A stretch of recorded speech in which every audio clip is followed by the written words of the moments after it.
Jisung, nalaman ko na. Ang pangalan niya ay Liang Sisi. Siya ay isang medyo kilalang, third tier na maliit na artista. Mali ako, ginoong tagapagmana. Mali ako, ang iyong tiyuhin. Siya ang nagbigay sa akin ng keycard. Sabi niya gusto mo, ang babaeng katulad ko. Nagkamali talaga ako nang hindi ko na maalayan. Mali ako, nakikiusap ako, patawarin mo na ako. Ginoong tagapagmana, mali ako. Hindi na talaga ako uulit. Patawarin mo na ako. Patawarin mo na ako. Jisung, ang mga nangyari ngayong gabi, kasalanan ko iyon. Hayaan ko pang pumasok ang ganoong babae sa kwarto ninyo. Sino ang nandyan?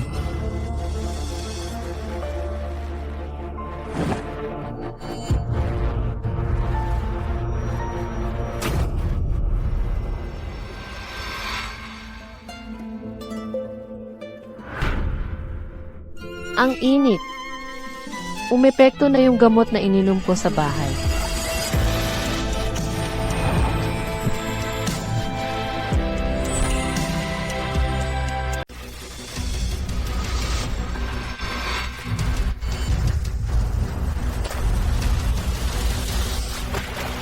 Boss Song.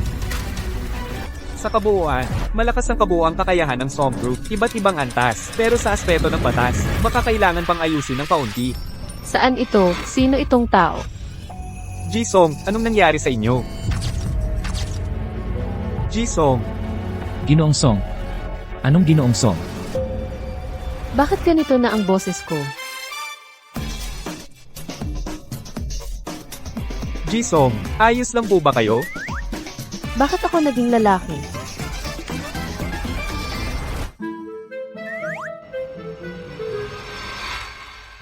Paano ako naging ang tagapagmana ng Song Group, si Song Huishen? Baka nga, ako ang pumilit na halikan si Song Huishen, kaya nagpalitan kami ng katawan. Dahil nasa katawan ko na siya. Ibig sabihin ba nun, siya rin ang nasa katawan ko? Paano na?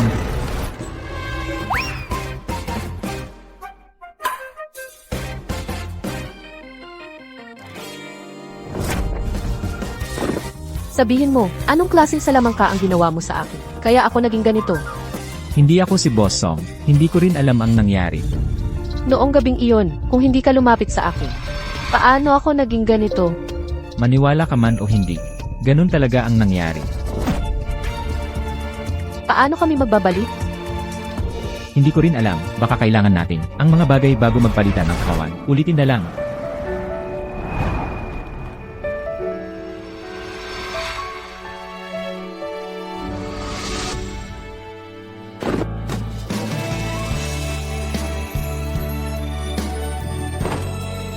Ikaw, bakit hindi ka nagpaalam bago?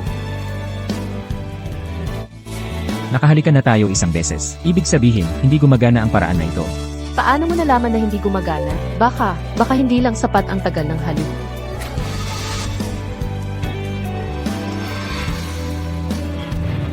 Uulat po, Boss Song. Narito na po ang mga department manager. Susunod. Akala ko si Somzong ay talagang ayaw sa babae. Yun pala, hindi pa nakakatagpo ng gusto niya. Oo nga, napakalakas hanggang kay Somzong ay nadaganan ng babae. Talagang mahirap hanapin. Pasensya na. Tuloy lang kayo. Huwag kang umalis. Kung aalis ka, kakainin niya ako. Dati, napakamakapangyarihan ni Somzong. Ngayon biglang, naging parang ibong sumusunod. Ito ay Ngayon, siya ay tinatawag na Jensui. Miss Jiang. Umalis ka. Ang lakas ng loob ni Miss Jiang na ito ay pareho kay Somzong. Huwag kang tumanga, palayasin mo siya agad. Tao. Miss Jiang, si Somzong ay walang gana ngayon. Mauna ka na munang umuwi. Dalhin mo siya.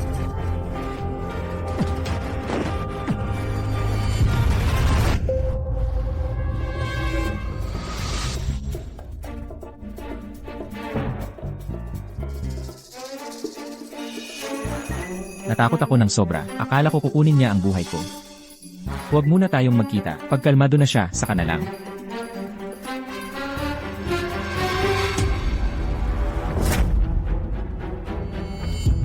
Ako si Song Huishen.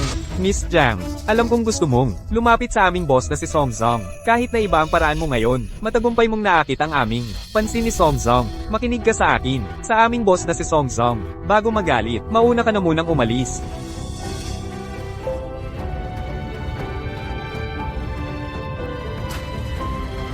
Mukhang, kailangan pa rin mag-isip ng paraan ka para mapalitan ang katawan pabalik.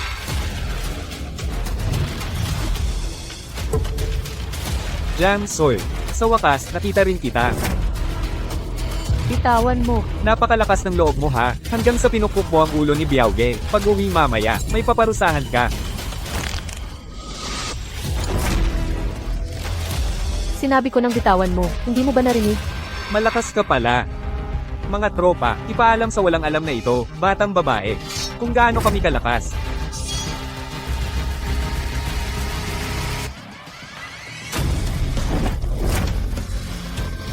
Ang sakit, ibinenta ka ng mga magulang mo kay Biaoge. Ikaw na ang tao ni Biaoge. Kahit na makaligtas ka sa una, hindi ka makakaligtas sa pangalawa. Hindi ko balak tumakas. Saan ba si Biaoji ayon sa inyo? Ako mismo ang haharap sa kanya. Bago mapalitan ang katawan pabalik, sakto, samantalahin ang pagkakataon ito para mas kilalanin ang babae ito, kilalanin ang sarili at ang kalaban, upang hindi matalo sa laban.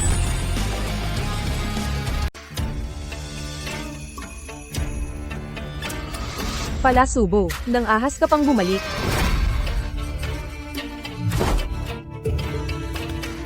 Di ba't hindi umaatres tong dalagitang ito, ni hindi sumasagot sa mura? Anong nangyari sa kanya ngayon? Binigyan ka ng masarap na pagkain sa bahay, pinalaki ka ng 18 taon. Ngayon, ang kuya mo sa labas, ay may utang sa sugal. Puputulan ang kamay niya ng mga nagpapautang. Anong malaki, binigyan ka lang ng gamot, pinatulog ka sa iba, wala namang nawalang braso o binti. Ikaw pa, nasaktan mo pa siya, dinala mo ang malaking problema sa pamilya. Ikaw ay isang asukal na di mapatamis. Ganoon pala siya, dahil binigyan ng gamot ng pamilya niya, mali pala ang akala ko. Ay, Susmar Yosef, iha, maghihimagsik ka ba? Itong dalagitang ito, isang gabi lang hindi nakita, ang lakas na ng dating, parang ibang tao na. Nanay, tatay, ang bahay na ito, ay hindi ko na kayang tirahan kahit isang araw. Bilang manugang niya, anong masama kung pagsabihan ko siya? Siya pa, agad-agad akong itinulak. Soy, ang manugang mo, matagal na siyang kasal sa pamilya natin. Kahit walang malaking ambag, may kontribusyon. Paano mo siya ginaganon? Magsorry kagad sa manugang mo. Ang kuya mismo ang may kasalanan sa sugal. Pinapabayad sa kapatid ang pagkakautak. Ang manugang pasaway. Pagpasok pa lang ng bugbog, gusto pang di umatras ang kapatid. Sa bugbog at mura. Hay, ang dumi-dumi talaga ng paligid. Grabe, nakakapagtaka. Paano ka nakikipag-usap sa magulang? Walang respeto ang dalagitang ito, mukhang kailangan ng disiplina ngayon.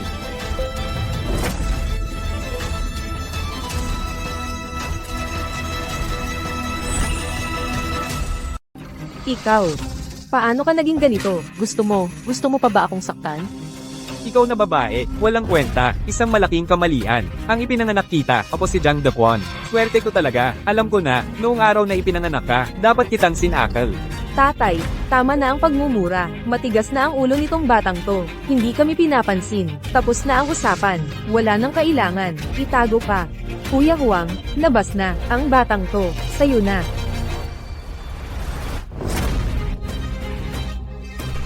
Kuya Huang, malakas tong bata.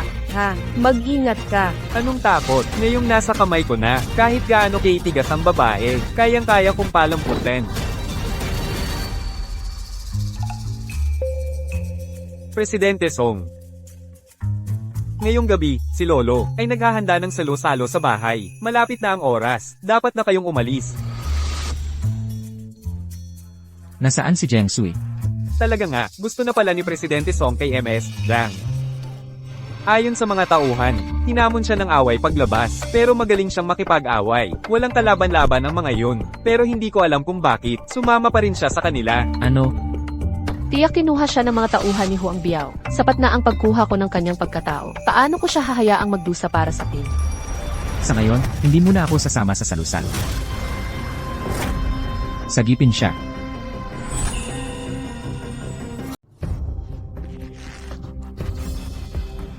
Anong gusto mong gawin? Ano pa ba ang gagawin? Siya. Magkano ang utang ng kuya ko sa iyo? Dobleng bayad ang ibibigay ko para sa kanya. Mukha ba akong kulang sa pera? Hindi, pero naniniwala ako na karamihan ng mga tao sa mundo ay hindi umaayaw sa mas maraming pera. Swerte mo. Ako si Biao Geng. Ako yung tipo na mas mahilig sa maganda kaysa sa pera. Gaano pa katagal bago tayo makarating? Mga 15 minuto pa siguro. Pwede pa bang bilisan? Mabilis na ito. Kung lalo pang bibibilisin, baka mahuli na tayo ng traffic enforcer. Mukhang kulang pa ang alok ko. Paano kung 10 beses? Kung hindi pa rin pwede, 20 beses. 20 beses. Magkano na kaya yon? Alam mo ba kung magkano ang utang sa akin ng kuya mo? Nagmamalaki ka rito. Kahit magkano ang utang niya sa iyo, babayaran ko ng 20 beses. Basta pakawalan mo ako. Ipapadala ko agad ang pera sa account mo. 20 milyon. 20 milyon yon. Anong babae ang gusto mo? May babae ka. Hahaha. Tama ka. Piasterista ang ina mong babae. Kung may pera ka, ang pamilya mo, may utang pa kaya sa akin? Dahil lang sa mga sugat ko sa ulo, ngayong araw na ito, gagawin kita.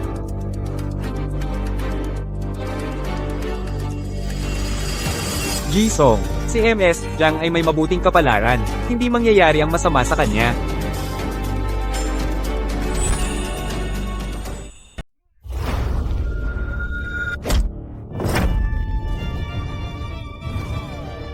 Boss,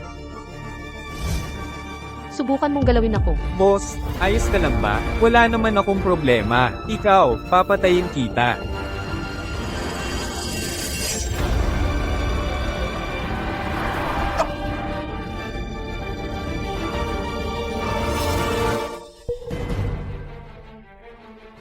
Wisit, nakalimutan kong maliit na ako ngayon. Gusto mo bang mamatay? Sige. Pigilan niyo siya. Ngayong araw na to, gagawin ko sa kanya. Hindi ako lalaki. Pag-isipan mo mabuti, babae ako ni Song Hui Shan. Kung gagalawin mo ako, alam mo kung ano ang kahihinatnan mo. Song Wai Shan? Ikaw, tingnan mo naman ang sarili mo sa salamin. Si Song, ang prinsipe ng Song family. Maaabot mo ba yon? Ngayong araw na to, papakiusapin kita sa Ki.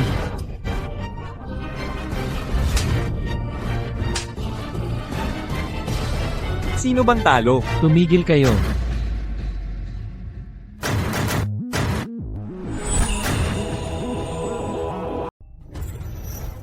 Pasensya na, hindi ko sinasadya.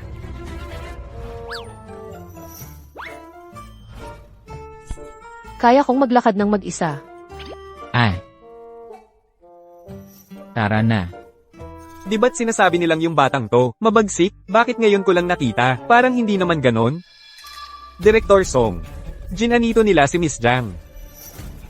Titigil na lang ba tayo ngayon? Hinawakan nila ako. Gusto kong putulan ng kamay ang bawat isa sa kanila.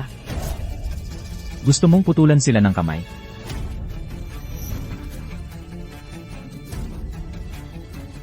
At siya, ayaw ko nang makita sa Jingbei, ang taong to.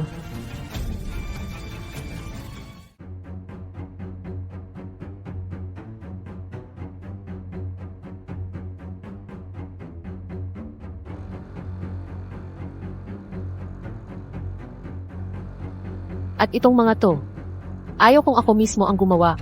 Ikaw ang gumawa para sa akin. Binibigyan ba niya ako ng pagkakataon na ako mismo ang maghiganti para sa nangyari nung gabing yun? Bilisan mo, pagod na ako.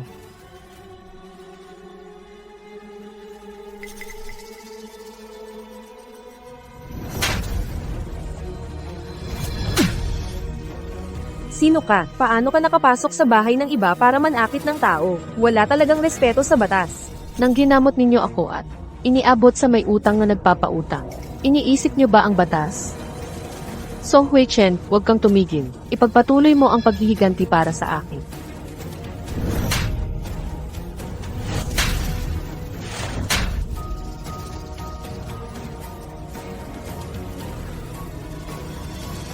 Salamat. Tara na. Sandali. Sapat na ba ang 1 milyon? 1 milyon. 1 milyon? 1 milyon. Yung pag-aaruga ninyo sa akin. At yung pagsusugal sa akin. Sa mga nagpapautang para tubusin ang utang ninyo. Tapos na ang lahat. Mula ngayon, wala nang kinalaman si Jiang Sui sa inyong angkan. Akala ko, malulugi ako ngayon. Pero sa halip, may 1,000,000 pa pala. Sige, pwede yan. Suhaw, bigyan mo sila ng 1,000,000. Ang lakas talaga ng dating nitong si Miss Jang. Bakit hindi ka nagsasalita? Galit ka ba dahil binayaran ko para wakasan ang relasyon ko sa pamilya ko? Hindi. Basta hayaan mo na. Sa buhay ng tao, hindi talaga may iwasan ang mga problema. Binyayaan ako ng buong katawan at matinong pag-isip. Sobra-sobra na yon para sa akin. Hindi na ako humihingi pa ng iba. Ang ganda naman ng pananaw mo.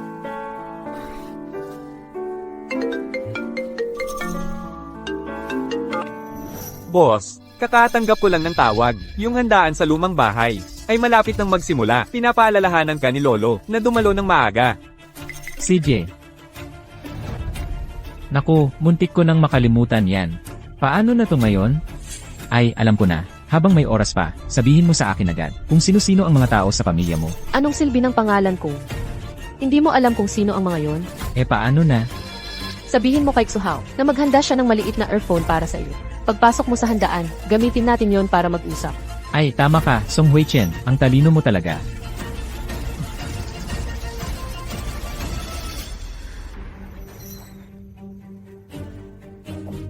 Nandito na ako.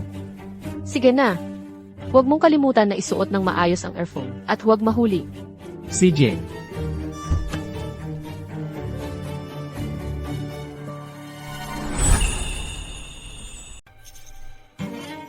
Dito nga. Huwag ka nang mag-atubili, pasok na tayo.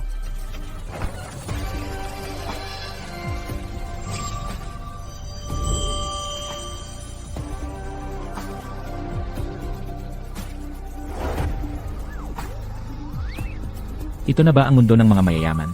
Huwag kang tumingin-tingin, diretso ka na at batiin mo ang lolo ko.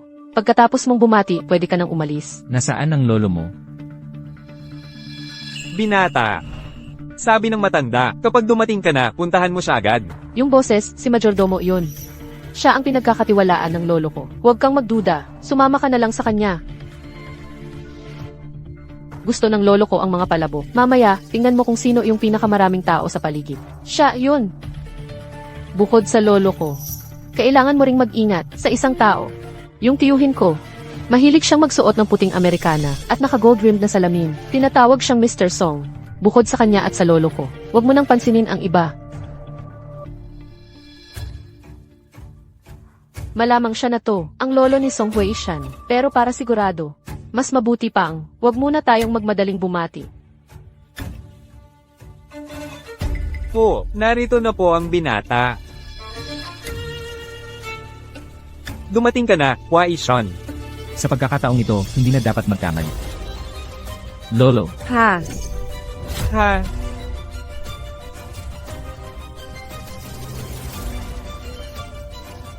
Nagkamali ako. Pero tiningnan kong mabuti Nakalimutan kong sabihin sa'yo, masama ang relasyon ko sa lolo ko. 20 taon akong nanirahan sa ibang bansa. Hindi niya ako binisita kahit minsan. Matagal na akong nakauwi sa bansa. Hindi ko rin siya natawag na lolo. Ano na naman ang nangyayari ngayon? Wai Shen. Halika, lumapit ka. Mabuti, ang pagtawag mo sa akin ng lolo. 20 taon kong hinintay ito. Akala ko, hindi ko na mahihintay. Mabuti. Mabuti, mabuti, mabuti. Laujo, pumunta ka. Kunin mo ang aking dokumento ng paglilipat ng shares. Ilabas mo para sa akin. Gusto kong ilipat ang lahat ng aking shares. Kay Wai Shen. Lolo, huwag po. Oo, bata pa si Wai Shen. Wala pang kalahating taon mula nang umuwi siya. Ang daang taong negosyo ng pamilya Song. Napakariskante naman ang ginagawa mo. Tatay, may hangganan din ang pagiging makulit mo, ang pamamahala ng kumpanya. Siya ang amain ni Song Hui Shen. Pero, ang mga shares sa ilalim ng iyong pangalan, lahat ay ililipat sa kanya. Gusto mo bang ibigay ang buong grupo ng kumpanya? Buong ibibigay sa kanya? Oo, lolo, si Pinsan, ang paraan niya ng paggawa. Sino yung nasa tabi niya? Pinsan ba ni Song Hui Shen? Naglakas loob siyang isama ang maraming kamag-anak sa kinauukulan. Kung hahayaan mo, ano pa kaya ang magiging kayabangan niya? Desidido na ako. Huwag na kayong magsalita pa. Laujo, kunin mo ang kontrata. Opo.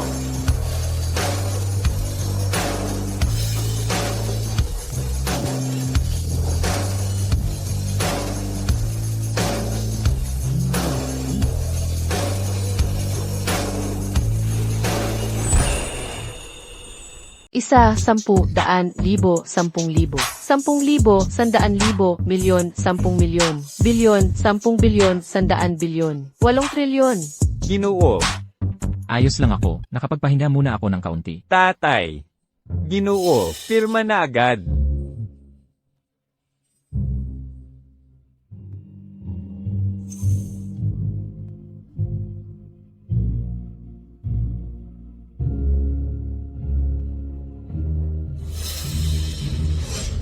Diyos ko, 8 trilyon. Gaano karaming pagkain ang kailangan kong i-deliver para kumita ng 8 trilyon? Kuya Waishen, binabati kita. Kuya Waishen, hindi mo ba ako nakikilala? Ako si Haneng. Noong bata pa tayo ay naglalaro tayong magkasama. Yung pasensya na, hindi masyadong maganda ang memorya ko. Ngayon, si Kuya Waishen, hindi ako tinanggihan. Nakausap pa niya ako. Ayos lang, normal lang na hindi mo ako maalala. Bata ka pa lang noong umalis ka ng bansa, pero naaalala pa rin kita. Naalala ko rin, yung kasunduan natin sa kasal. Kasunduan sa kasal. Boss, si MS, Jang ay minamadali ka.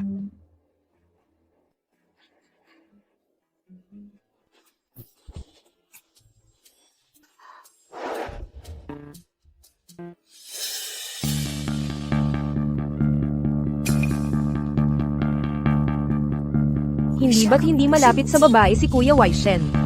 Bakit kamakailan, may ibang babae na sa tabi niya? Karaniwan, pagkatapos ng trabaho, dito ako umuwi. Mula ngayon, dito ka natitira. Muntik ko nang makalimutan, ito para sa'yo. Maraming salamat. Kung hindi dahil sa iyo, natatakot ako na aabutin ng 3 o 4 na taon bago makuha ang dokumentong ito. Hindi na, hindi mo alam kung gaano ako kinabahan kanina. Isang bagay na 8 trilyon, noong naglalakad ako kanina, mainat na mainat, baka masira ko ito. Kailangan ko ring humingi ng paumanhin sa iyo. Noong araw na sinabi kong mahilig ka sa karangyaan, akala ko, iba ka sa ibang babae, pero hindi ko inaasahan, na katulad mo rin sila, mahilig sa karangyaan.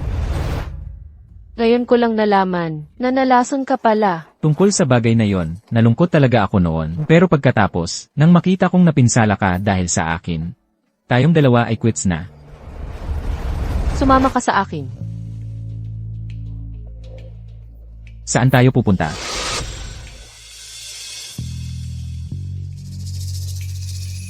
Ano ang ginagawa natin dito? Habang naghihintay ako sa labas kanina, nag-research ako tungkol sa pagpapalit ng katawan. Tutu, kailangang ulitin ang mga bagay na ginawa natin dati para magtagumpay.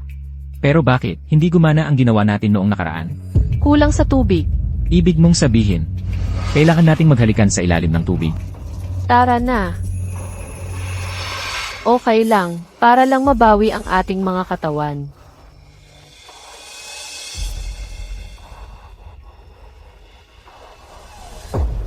Pasensya na.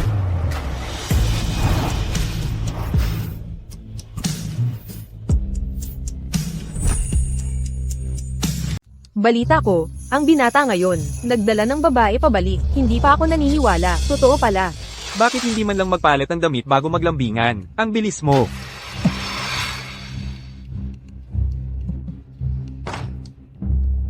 Bakit ang binata? Ang hiyain. Hindi nyo pa to nakita, ano? Ito ang tawag ni Mr. Song. Matigas sa labas, malambot sa loob.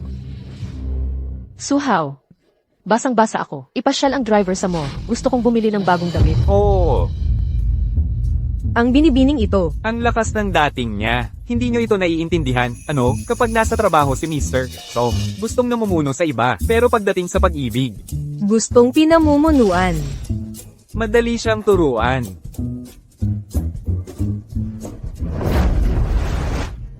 Ayos lang, bakit bigla tayong pumunta sa mall? Wala namang damit pang babae sa villa. Hindi ko naman maaaring palaging suotin ang uniforme ng katulong.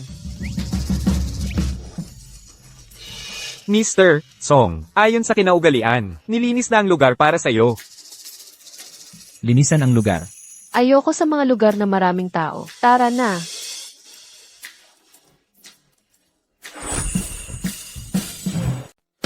Kunin ko na lahat ito. Kunin ko rin ang mga ito.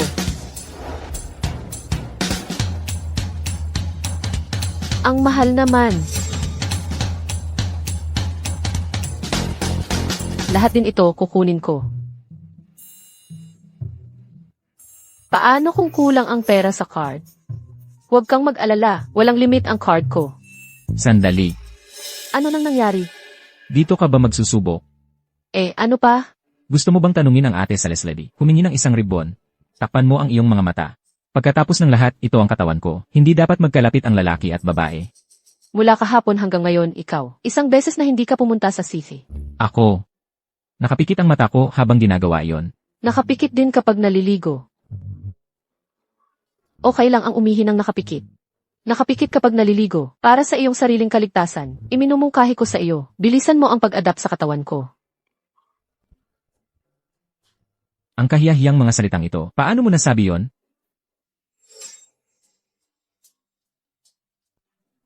Ang ganda ng suot mo sa bestidang ito. Ang ganitong estilo ng bestida, talagang bagay sa iyo. Ito ang sapatos na ito. Hindi masyadong bagay sa damit na ito. Kung gayon, ano ang palagay mo? Anong klaseng sapatos ang dapat isabay? High heels. Ayaw mo bang magsuot ng high heels? Ano sa tingin mo? Huwag kang tumawa, marami pang bagay na hindi pa nabibili. Ang dami mo nang binili, hindi pa sapat. Ano ang ibig sabihin ng shopping addict? Ngayon ko lang nakita.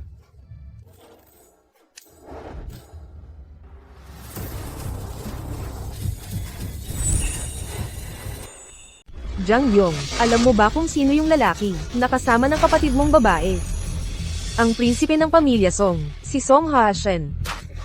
Napakayaman ng pamilya Song. Noong huli naming hingan ng pera, 1 milyon lang ang hiningi namin. Parang kulang pa. Ayos lang. Yung batang yun, malapit ng magpasukan, di ba? Kapag oras na, papuntahin natin ang magulang sa paaralan. Para magulo. Dahil mahal na mahal siya. Ni Song Waishen, siguradong gagastos yun para sa kanya. Tama, pagdating ng panahon, hihingi ka sa kanya ng 3 hanggang 5 milyon.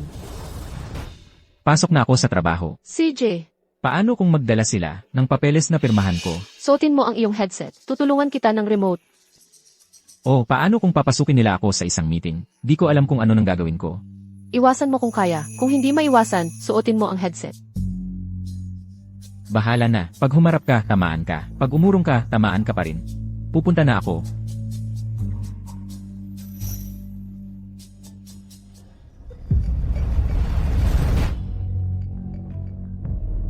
Hello, Ako ang iyong guidance counselor na si Zhang Yongqing. Pumunta ka rito sa paaralan, ngayon din. may nangyari ba? Ikaw pa ang nagtatanong. Pumunta ang mga magulang mo sa paaralan at nagrally. Ginulo nila ang buong lugar. Dali-dali ka, pumunta ka rito.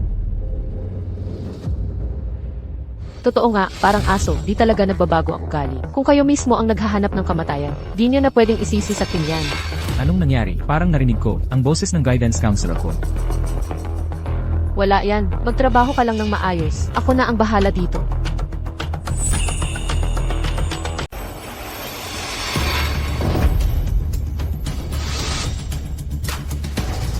Huwag ka rito, kukunin ka nila. Paparating na ako. Hintayin mo ako. Hindi ba't sinabi ko sa'yo na magtrabaho ka ng maayos? Dahil sa akin, kaya ka nahalo sa ganitong gulo. Paano ako makakapag-relax kung hindi kita alalahanin? Huwag kang mag-alala. Naiwan ko na si Xu Hao sa opisina. Kung may mangyari, i-report niya sa akin.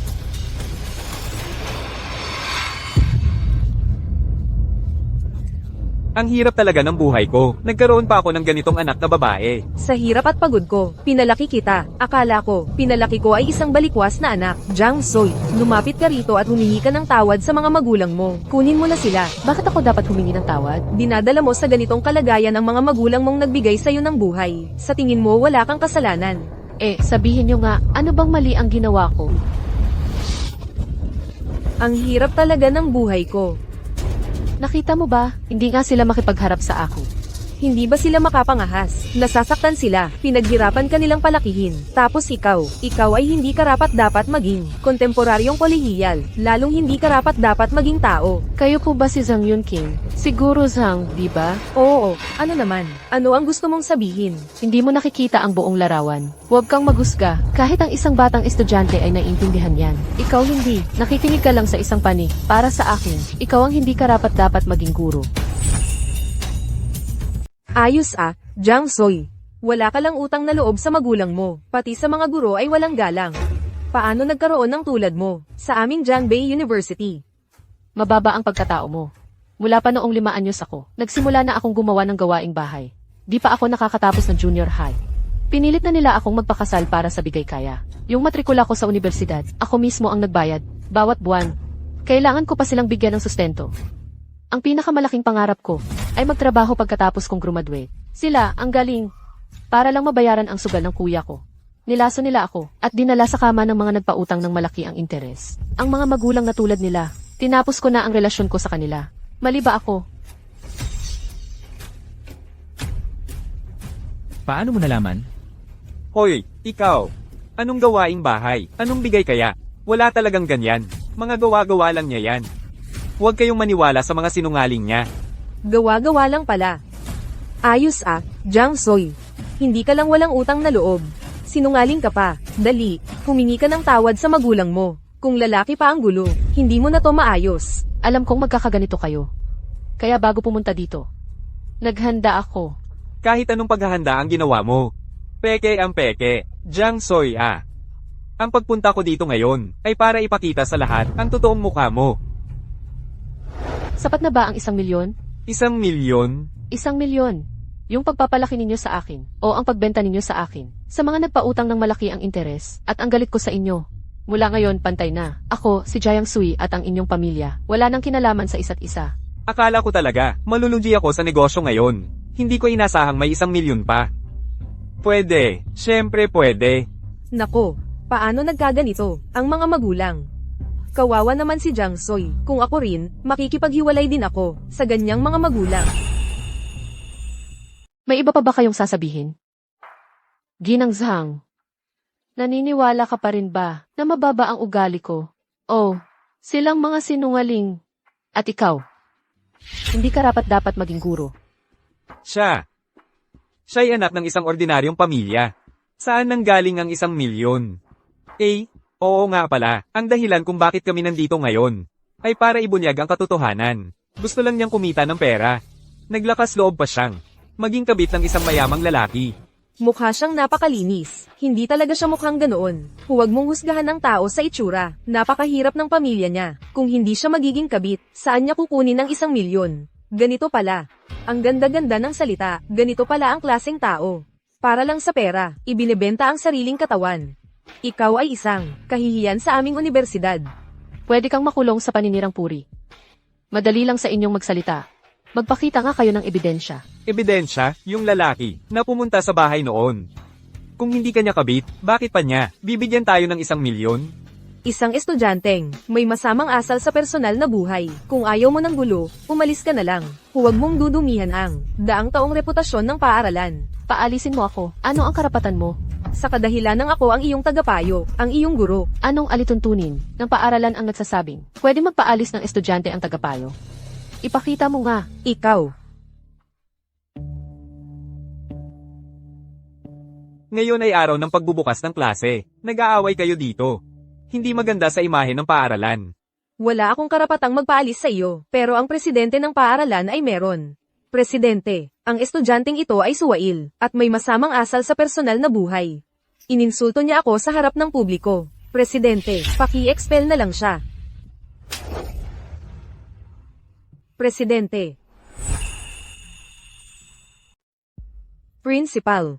Kanina, narinig ko ang lahat. Kayong dalawa. Para sa anak na sugarol, pinagsasamantalahan ng anak na babae. Ikaw, bilang isang tagapayo, hindi tumutulong sa mga estudyante. Sa halip, hinahamak ang estudyante sa harap ng publiko. Nagpapahamak sa reputasyon ng ating paaralan. Ikaw ang ganyang uri ng taong nagdudulot ng problema. Ngayon, mag-empake ka na at umalis. Reyes. Principal, mali ako. Bigyan mo pa ako ng isang pagkakataon. Principal, mali ako. Ang dalawang ito, dalhin din palabas. At ang banner. Ang araw ng pagbubukas ng klase, nagiging magulo.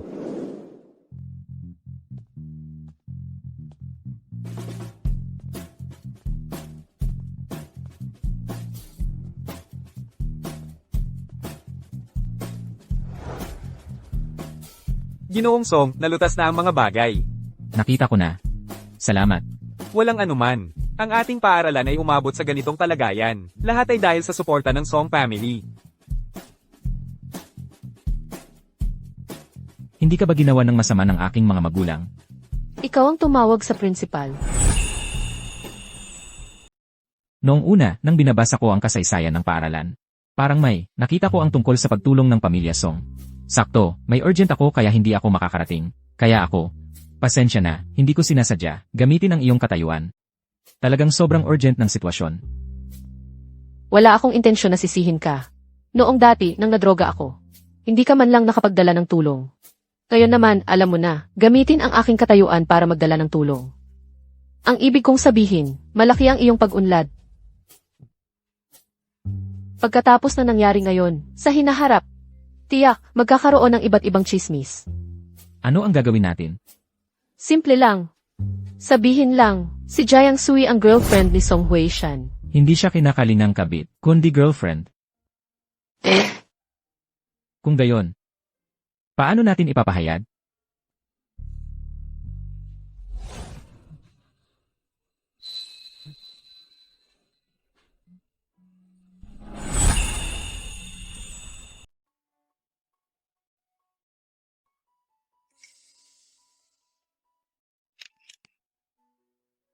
Hindi ba yun ang kotse ng ng pamilya Song? Bakit siya pumunta sa ating paaralan? Para hanapin ka niya, di ba? Bakit hindi man lang siya nagpaalam? Talaga naman, tiyak na gusto niyang bigyan ka ng sorpresa. Kahit na ang nakapag-asawa sa kanya ay hindi ikaw. Pero, dahil ang pamilya Song ay nawawala na ang anak na babae. At ikaw ay inampon ng pamilya Song. Dapat lang na maging ang kanyang mapapangasawa. At kayo rin ay panahon na para pag-usapan ang pag-aasawa. Tama ka. Baka, nasa dormitoryo na siya at naghihintay sa akin sa ibaba. Tara na. Ano ang nangyayari doon? Sino ba yung babae? Bakit kasama siya ng Ano ang gagawin natin? May kasunduan kayo ng para magpakasal. Pero hayagan niyang hinahalikan ng isang babae. Ibig sabihin, hindi niya iginagalang ang inyong pamilya Lo. Haneng. Gusto mo bang puntahan at tanungin? Anong puntahan? Kulang pa ba ang kahihiyan? Maghanap ka ng tao para imbestigahan siya. Sa loob ng araw na ito, gusto kong makuha ang lahat ng impormasyon tungkol sa kanya. Jiang Soy, narinig ko raw na magkasama na kayo ng anak ng may-ari ng Song Corporation. Totoo ba yan? Oo nga. Anak nga ng may-ari ng Song Corporation yun. Paano kayo nagkakilala? Yung basurang yan, na kahit mga magulang niya ayaw, makikilala ang anak ng may-ari ng Song Corporation. Kapag sinabi mo yan, naniniwala ba kayo? Sino ka ba? Ang sama ng bibig mo. Masakit lang talaga magsalita si Ishan. Pero siya, pinilit pa niya ang mga magulang niya na magdala ng streamer dito sa school. Sa school natin, isa lang siya sa mga ganun, di ba? Pinaliwanag na ng principal ang lahat. Ang mga magulang niya ang mali. Bakit kayo ganyan? Ang maliit na pagsusulit ngayon ay may 3 bahagi. Ang una ay sit-ups. Pares-pares, 1 minuto lang. Jiang Soy, noong nakaraang pagsusulit, 3 sit-ups lang ang nagawa mo. Tingnan natin kung ilan ang magagawa mo ngayon. Jiang Soy, ako na lang ang kapares mo. Ako ang magbibilang para sa'yo. 1 minuto, 3 lang ang nagawa. Sa tingin ko, sa ganyang marka mo, hindi mo na kailangang sumali sa pagsusulit, umuwi ka na lang. Yishan, huwag kang ganyan. Paano kung ngayon, biglang sumigla ang katawan niya, at 4 na sit-ups ang magawa? Kaysa magsismisan kayo dito, mag-ipon na lang kayo ng lakas. Para sa pagsusulit. Ang mga estudyante sa kolehiyo ngayon, wala na bang ibang ginagawa? Sige. Di hamak mo, kaya kung makipagpaligsahan sa'yo sa sit-ups. Alam mo namang mahina si Jiang Soy. Sa sit-ups, bakit ka makikipagpaligsahan sa kanya? Sinasadya mo lang siyang apihin. Ay, naalala ko, siya si Lu Haneng. Ang kampyon ng tennis, sa school natin noong nakaraang taon, napakagaling niya sa pisikal. Jiang Soy, huwag mong tanggapin, hindi mo siya kayang talunin. Hindi ka naman basta-basta, hahamon ng paligsahan. Sabihin mo na, ano ang pusta? Matalino ka rin pala. Simple lang, kung ako ang manalo. Hindi ka na pwedeng magpakita sa harap ni Kuya Waishen. Kung ako naman ang manalo. Hindi ka mananalo. Ganito na lang. Kung ako ang manalo, ikaw at ang mga alalay mo, huwag na kayong lumapit sa akin kailanman. Ang yabang mo naman. Sige, tiyak na yun. Bakit kayo ang nagti-time? Mag-time kayo. Hindi ba kayo magdadaya? Sa lakas ni Haneng. Anong kailangang day-in? Ayos lang, hayaan mo silang mag-time. Wala akong pakialam. 3 lang sa 1 minuto. Talagang wala kang pakialam. Tumigil ka na sa daldal. Simulan na natin. Handa. Simula.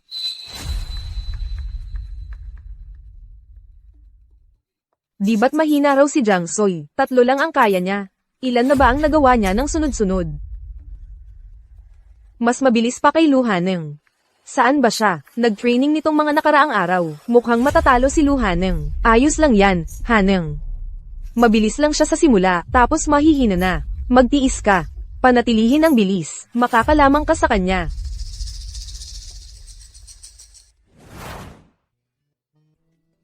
Jang Soy. Ang galing mo. 106. Muntik nang masira ang school record. Bakit kayo tahimik? I-announce nyo na ang score.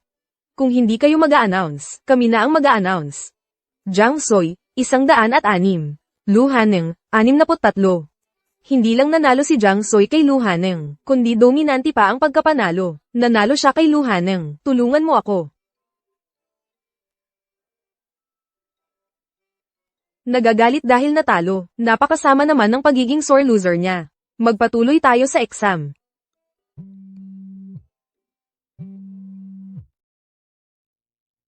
Saan ka galing? Kanina pa ako. Nagsasalita sa earphone. Hindi mo man lang ako pinansin. May physical test kasi ako kanina. May problema ba? May dinala si Xuhao na urgent document para pirmahan ko. Sabi niya importante. Hindi ako naglakas loob na pirmahan. Ipinadala ko na sa WeChat mo. Tingnan mo agad kung pwede mong pirmahan. Paulit-ulit akong kinukulit doon.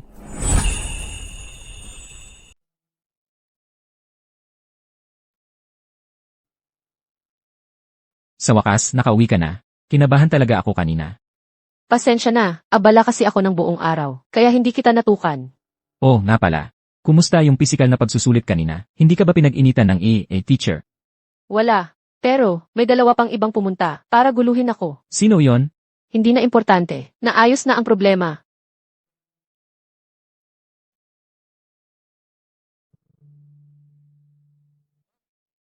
Ako na ang bahala. Tinutulungan mo ko sa trabaho, at pati sa mga assignments ko. Ang bigat na ng responsibilidad mo.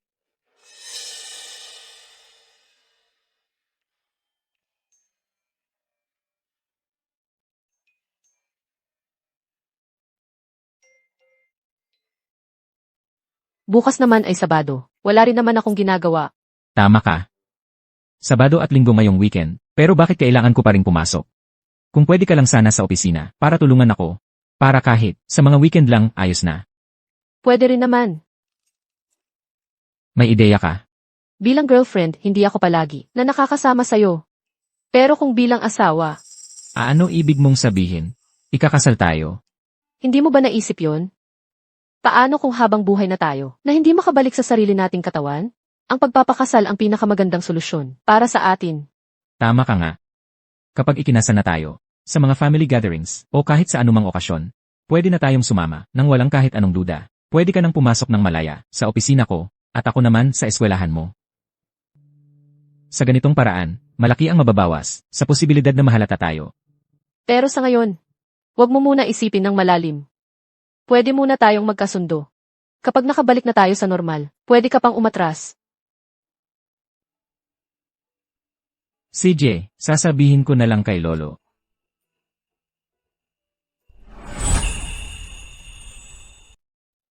Pakikipagkasundo. Opo, Lolo, gusto ko siyang talaga. Gusto kong makipagkasundo sa kanya agad.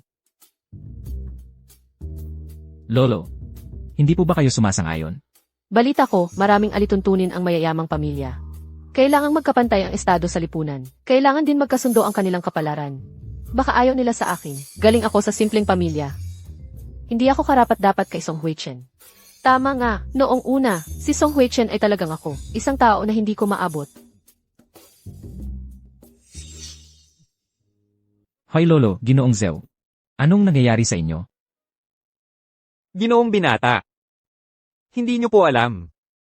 Mula nang umuwi kayo sa bansa, lagi nang inaasam ni Lolo Song ang araw na ito, hindi inaasahan. Pagkatapos, nagtanong-tanong ako. Alam ni Lolo Song, nagkaroon kayo ng sakit na iyon. Akala ni Lolo Song ay ikaw ay mag-iisa hanggang katapusan. Hindi inaasahan. Masaya si Lolo Song. May sakit si Song Hui-chen. Parang normal naman siya. Wala namang problema. Kailan mo balak magpakasal?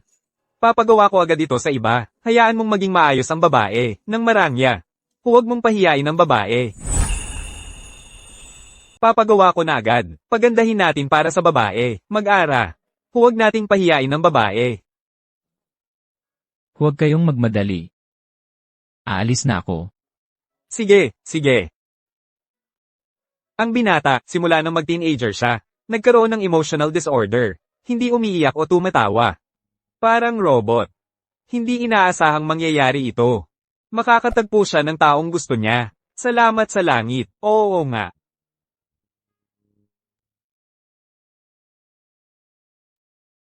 Ang bilis, alam ko na. Hayaan mo siyang mag-print ng invitation. Ang iba pang mga bagay, ipagawa na rin sa kanya. Sa araw na iyon, dumating na lang tayo sa tamang oras. Kung tama ang alaala ko, ako ang nanalo sa paligsahan. Bago ang laban, nangako kayo. Kung ako ang mananalo, ikaw at ang mga tauhan mo. Hindi na kayo makakagambala sa akin. Balak nyo bang sumira sa pangako? Ano ngayon kung oo? Ano ka ba? Galing ka lang sa putik, isang mababang uri. Nag-aambisyon ka pang agawin si Kuya Waishan sa akin. Tama. Si Sanang Haashen ay para kay Haniyang. Ikaw, alam mong may iba, nang ag-grab ka pa, salbaha. Dapat nang umalis ka na rito. May kasunduan kayo ni Isan Yuhuishin. Alam ba niya? Iyon ay pagitan, namin ni Kuya Waishan. Anong pakialam mo? Pero, dahil pinili mong makipag-agawan sa akin, dapat handa ka na, sa mga kahihinatnan. Sige. Habarin niyo ang damit niya. Gusto kong makita ng buong paaralan, kung paano siya, magmumukha. Tingnan natin kung magugustuhan pa siya ni Kuya Waishan. Nanumpa ako dati, na hindi ako mananakit ng babae. Kayong lahat ang pumilit sa akin.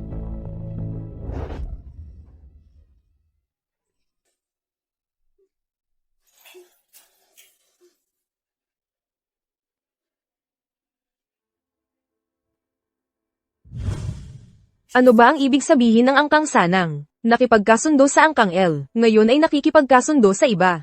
Talagang hindi nila binibigyang halaga ang angkang L. Nakipagkasundong pakasal sa aming pamilya Lo, ngayon naman, nakipagkasundo na pakasal sa iba.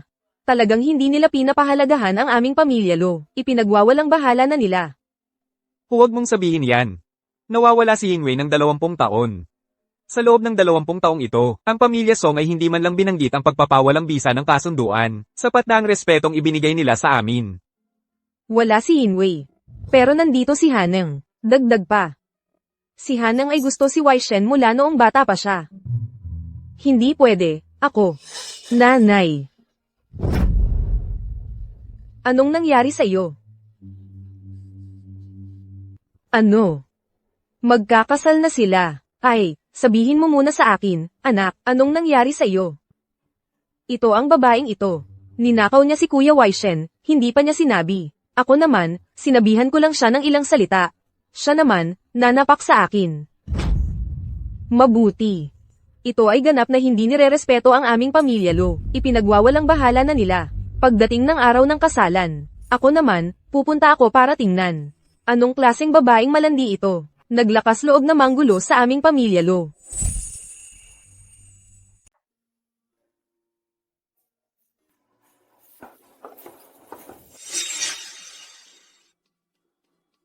Maria, anong nangyari sa'yo?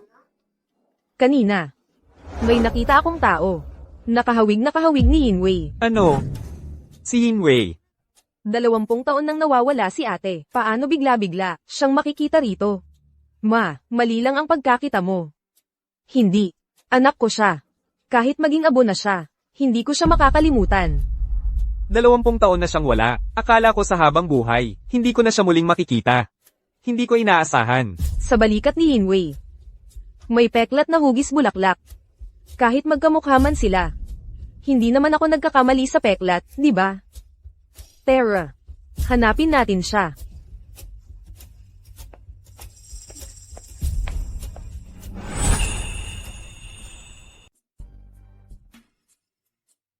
Yinwei. Nanay, siya ang nambubuli sa akin sa eskwelahan, at inagaw pa si Kuya Waishen. Siya talaga. Ano? Siya.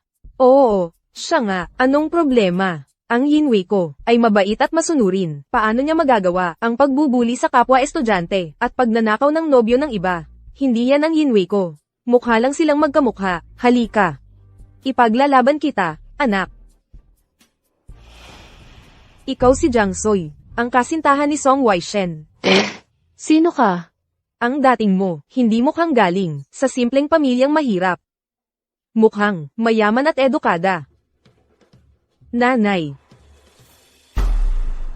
Ako ang nanay ni Lu Haneng. Ayon sa kanya, ilang araw lang ang nakalipas. Nambubuli ka sa kanya sa eskwelahan. Tama ba? Sabi mo sa nanay mo na nambubuli ako sa'yo. Hindi ba totoo? Hindi lang nambubuli, alam mo ring. Na may kasunduan kami ni Waishen, na magpakasal, pero nakipagkasunduan ka pa rin sa kanya. Isa kang, walang hiya na kabit. CJ, ako ang walang hiya. Ako ang nambubuli sa'yo. Mabuti na lang na maraming kaklase natin ang narito sa selebrasyon. Pwede nating tanungin kung sino talaga ang nambubuli. Nanay, pupunta lang yan, para humingi ng tulong kay Kuya Waishen. Ngayon, mahal na mahal siya, ni Kuya Waishen. Siya lang ang iniisip, huwag nating hayaang magtagumpay siya. Kung may nagawang mali, dapat may kapalit, kahit pa ikaw ang kasintahan ni Song Waishen. Hindi ka dapat isantabi, bibigyan kita ng maliit na parusa bilang babala, sana sa hinaharap, hindi mo na ito uulitin.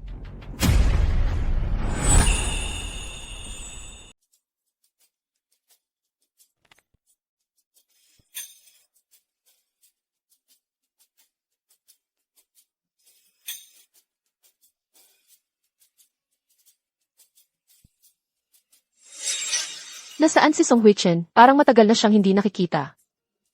Sir, saan napunta si Miss Jiang? Tulungan mo akong hanapin siya. Nandito ka pala. Ang hirap mong hanapin, Tito. Nung kinuha mo yung shares ko dati, parang gusto mo akong lamunin. Ngayon ang bait-bait mo na. Kaya pala si Song Huichen, pinabantayan ako sa iyo. Tigre ka palang nakangiti. Tito, Kay Papa ka lang bumati, ako hindi mo pinansin. Kuya, totoo nga ang sabi-sabi, wala kang pakialam sa iba. kung alam mo naman, bakit ka nagpapahiya? Gusto mo yon? Ikaw, Ano nangyari kay Miss Jiang? May problema ba? Wala naman, kayo Sumama kayo sa akin at malalaman nyo.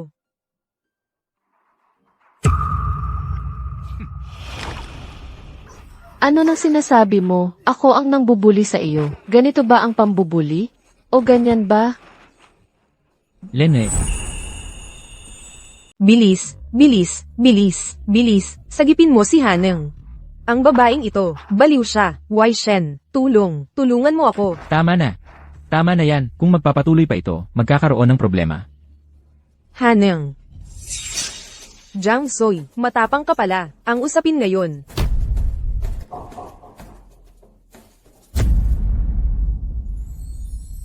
Ikaw, Sila ang unang nanakit, kaya ako gumanti. Bakit ka tumatawa? wala naman. Sa tingin ko lang, nakakatawa ka. Paano, mahirap ba intindihin? Palagi kang seryoso, ang tagal na nating magkakilala. Ang bilang ng beses na nakita kitang tumawa, mabibilang lang sa daliri. Lalo na, nakita kitang personal na kumilos, para pagalitan ng iba. Tumawa. Nakita mo na akong tumawa? Natawa ka na, hindi ka naman robot, siguradong natawa ka. Noong araw ng engagement natin, tumawa ka noon, di ba? Hindi ba sinabi ng doktor, may emotional disorder ako? Habang buhay hindi mararamdaman, ang damdamin ng normal na tao. Ako pa pala, natawa. Sige, huwag na nating pag-usapan ito. Tingnan mo, basa na ang damit mo. Dadalhin kita agad, para maghanap ng lugar, upang magpalit ng damit.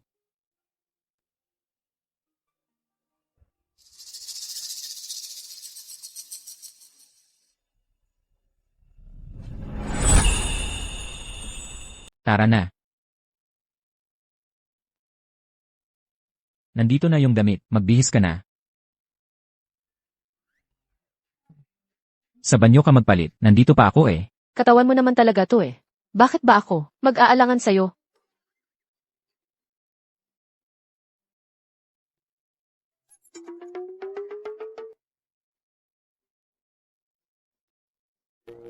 Ano? Yung paraan mo ng pagsuot ng bra, ang galing mo palang magsuot ng bra. Nung una, medyo nahirapan ako nung una. Pero nung paulit-ulit kong sinubukan, sanay na rin ako. Ayos yon. Pag may girlfriend ka na, kapag kayo'y naglalambingan, di ka na mahihirapang magtanggal.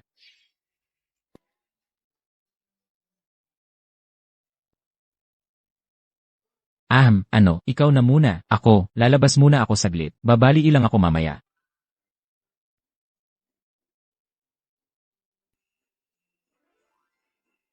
Tapos na ako. Pasok ka na.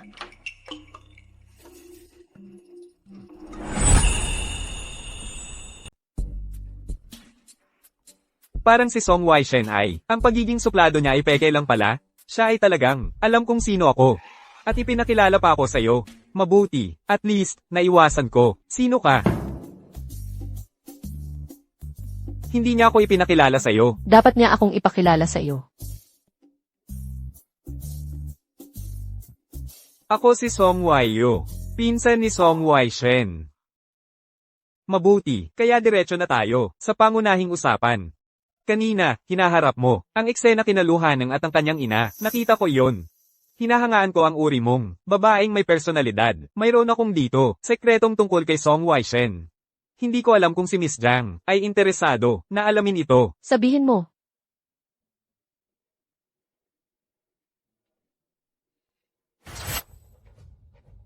Gaya ng nakikita mo, mayroon siyang emosyonal na disorder. Tayong normal na tao, emosyong nadarama, hindi niya nadarama ang lahat ng iyon. Hindi niya alam kung ano ang saya, at hindi rin alam kung ano ang lungkot, kaya lalong hindi posible na magmahal ng sinuman. Ang kabutihan niya sa'yo ay para lang, pasayahin ang matandang lalaki. Pagkatapos niyang magtagumpay, ay itataboy ka niya ng tuluyan. Ano ang layunin mo? Simple lang. Ang mga bagay na hindi niya maibibigay sa'yo, ako ay makakapagbigay. Ang itsura mo ay bagay sa akin. Ang personalidad mo ay bagay din sa akin. Tulungan mo akong labanan si Song Wai Shen. Pag ako naging pinuno ng pamilya, ikaw ang susunod na asawa ng pinuno. Tapos ka na bang magbihis? Papasok na ako.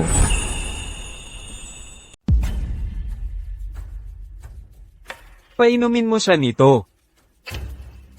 Ang susunod na reyna ng pamilya, ikaw na yan.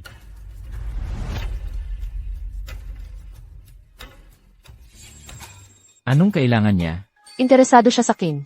Gusto niya, ako'y magtaksil kay Song Wei Shen at sumunod sa kanya. Ikaw, magtaksil sa sarili mo, at sumunod sa kanya? Bakit naman? Baka naman, yung pinakita natin kanina, hindi sapat ang pagmamahalan, kaya siguro inisip niya, may pagkakataon siya. Siguro, wala na siyang ibang mapuntahan. Nagmamadali siguro sa desperasyon. Ano to? Galing kay Song Hui Yu to. Sabi niya, ipainom ko to. Sa'yo. Diretso akong papatayin niya. Hindi ko alam. Mamaya, patingnan natin kung ano to. Ginoong Song, binibining Jiang. Malapit nang matapos ang kasalan, tinatawag kayo ni Lolo sa baba. Naalala ko na, ang kasal natin ngayon. Hindi maganda kung hindi tayo lumabas. Tara na. Sandali. Hindi, mali. Tayo lang, pansamantalang nagpalit ng katawan. Pag nagbalik na tayo sa sarili natin, wala na tayong koneksyon. Hindi kailangang malaman niya ang kalagayan ko. Kanina mo sinabi, hindi raw sapat ang pagmamahalan natin. Para mawala na ang pag-asa ng iba. Simula ngayon, magsimula tayong magpakita ng pagmamahalan.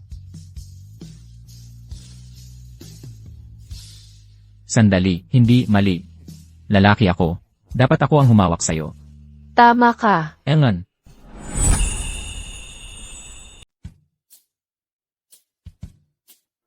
Dati, akala ko, sobrang ng engagement. Pero ngayon, tingnan mo, ang desisyon kong to. Ang galing ng desisyon ko.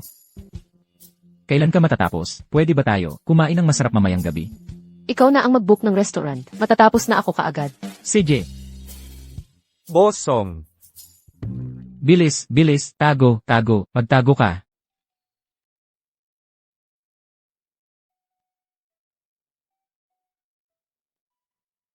Pasok ka. Boss Song. Iba talaga kapag engaged na. Dati, halikan lang sa office. Ngayon, R-rated na talaga. Hindi, huwag mag-isip ng kung ano. Boss Song, ito yung isinumite ng marketing department na work plan para sa susunod na quarter. Pakitingnan na lang po.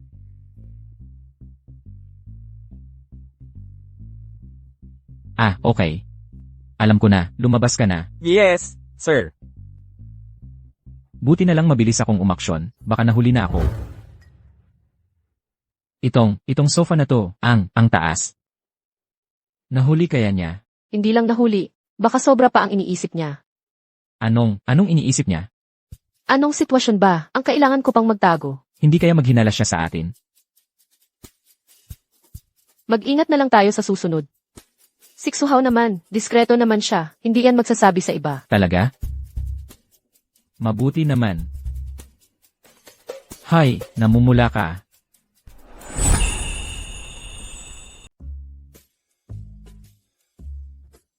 Mamayang gabi, kain tayo ng hotpot. Ikaw ang bahala, okay lang sa akin. CJ, nga pala, yung mga gamot noong nakaraan, ang resulta ng pagsusuri, lumabas na ba? Lumabas na, malakas na pampatulog. Pag kinain ng tao, mahihimatay, kahit anong gawin, hindi magigising. Gusto niyang bigyan mo ako ng pampatulog. Ano ba ang gusto niyang gawin? Bukas malalaman na natin. Kung walang aberya, siya ngayon, dapat nasa hotel na.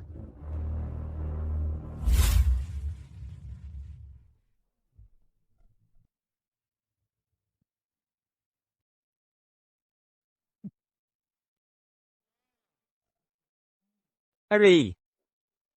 Ano to? Hayaan na, wag na intindihin. Hello, boss.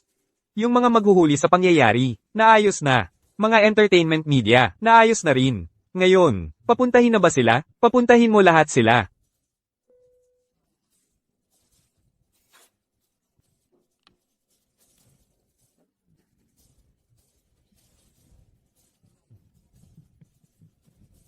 Somuwa Ishan.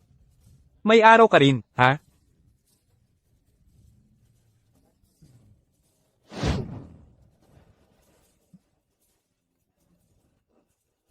Hoy! Hindi ba't sinabing si Songhua Ishan ay nakatulog sa kama? Nasaan siya?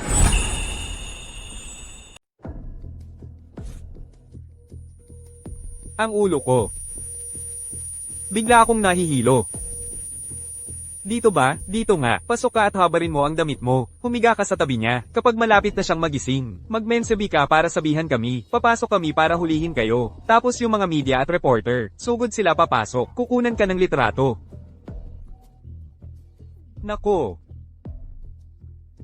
Hindi nila ako kilala. Akala nila, ako si Song Waishen. Jiang Soy, ang lakas ng loob mong lokohin ako.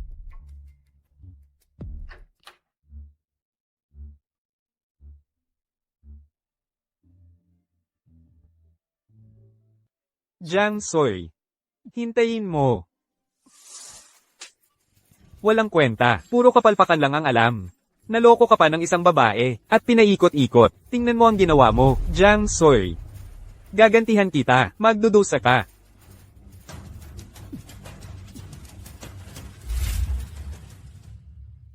Song Huishen, nabasa mo na ba yung entertainment news ngayong araw? Nabasa ko na, Hahaha, namatay ako sa kakatawa.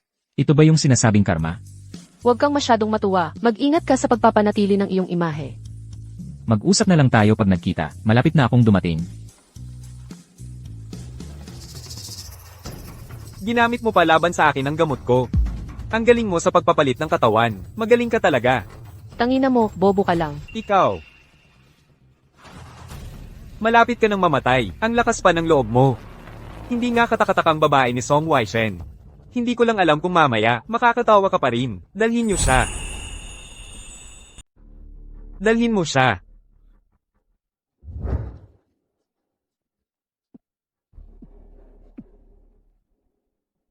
Kanina pa ang yabang mo ipagpatuloy mo ang pagyayabang mo.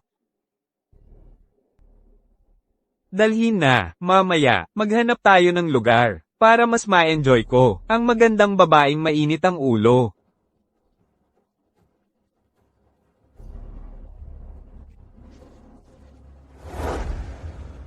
Kinuha mo sa harap ng madla, Song Huiyu, ang lakas ng loob mo. Anong pagkuhakunwa? Masakit naman pakinggan. Nakita ko lang na, interesado ako kay MS, Jiang. Gusto ko lang siyang imbitahan ng tsaa. Bingi ba kayo? Hindi ninyo narinig ang sinabi ni Boss Song? Bitiwan nyo.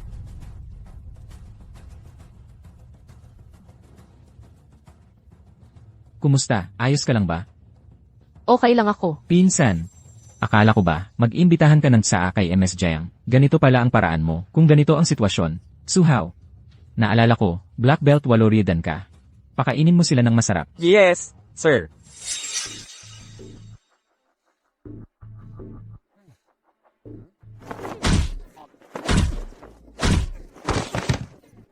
Magaling, sa susunod na buwan, doble ang sahod mo. Salamat po, Boss Song. Trabaho ko lang naman po ito. Sinabi ko na yun. Si Song Waishen ay mayroon emotional disorder. Wala talaga siyang puso. Hindi niya naiintindihan kung ano ang pag-ibig, lalo na yung tunay na pagmamahal. Kapag kayo ang naging magkasama, magdaramdam ka sa huli. Matagal nang hinihintay ni boss ang araw na ito, hindi inaasahan, na pagkatapos magtanong-tanong. Doon lang nalaman ni boss, na may sakit ka pala. Kaya pala noon, ang sakit na sinasabi ni Manager Zhou, ay ganitong sakit. Ang kalagayan ng katawan ko, huwag mo nang pakialaman. Ikaw na lang, alagaan mo muna ang sarili mo. Tara na.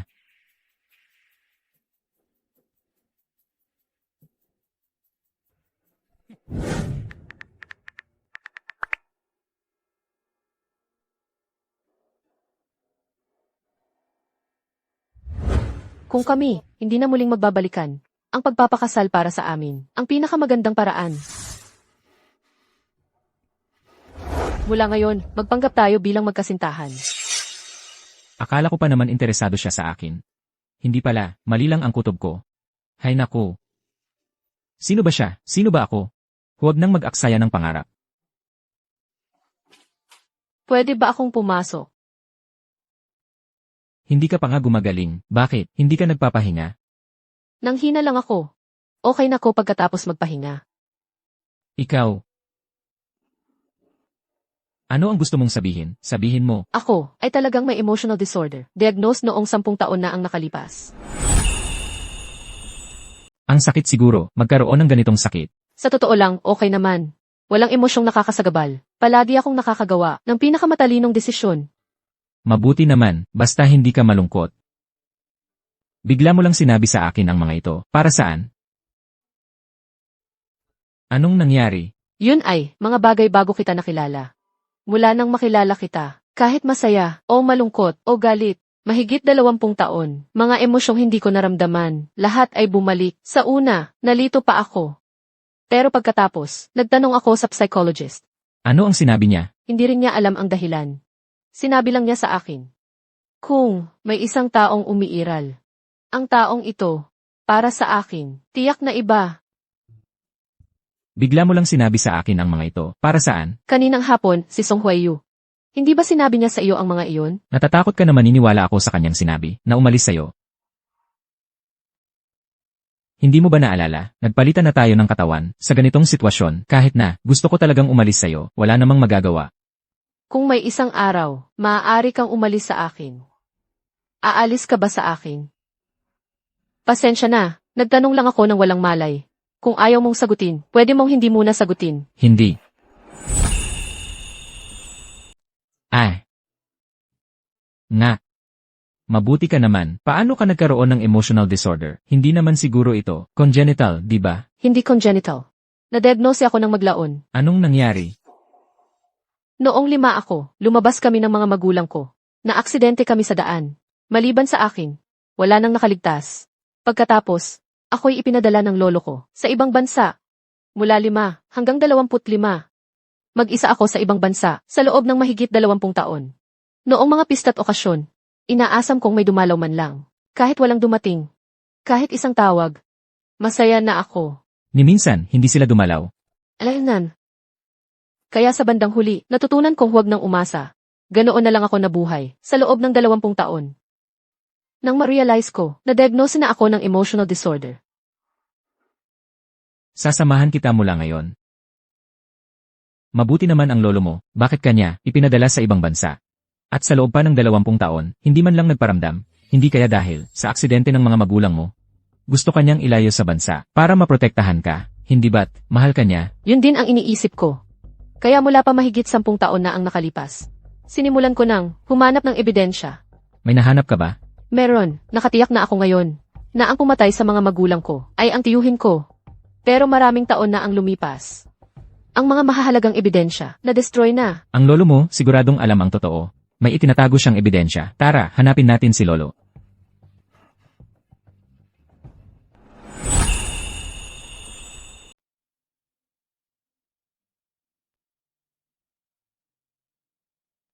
Ginoo at Binibini, bakit kayo biglang umuwi? May mga bagay na gusto naming linawin. Nasaan si lolo? Naglalakad-lakad si Lolo sa labas. Malamang malapit na siyang bumalik. Ay, pag-usapan mo ang tao at darating siya. Lolo, eto na nga siya, bumalik na. Lolo, kailangan mo akong ipagtaguyod. Kung magsasalita ka lang. Bakit pa kailangan gawing malaking gulo? Hoy, kanina ay maayos pa ito. Paano naging ganito? Siyempre, dahil kay Song Wai-chen. Nakasalubong ko si Miss Jiang. Gusto ko siyang yayain na uminom ng tsaa. Pinapalo niya ako ng mga tao niya. Aray, kakagaling ko lang sa ospital para magpa-eksamin ng sugat. Yung mga tadyang ko, muntik na niyang mabasag. Si Song Huiyu, napakatuso. Una pang nagreklamo. Dali, sumandal ka rito. Halika, magpanggap kang mahina. Magpanggap kang mahina. Hindi ka pa dapat nakakalakad ngayon. Sumandal ka sa akin.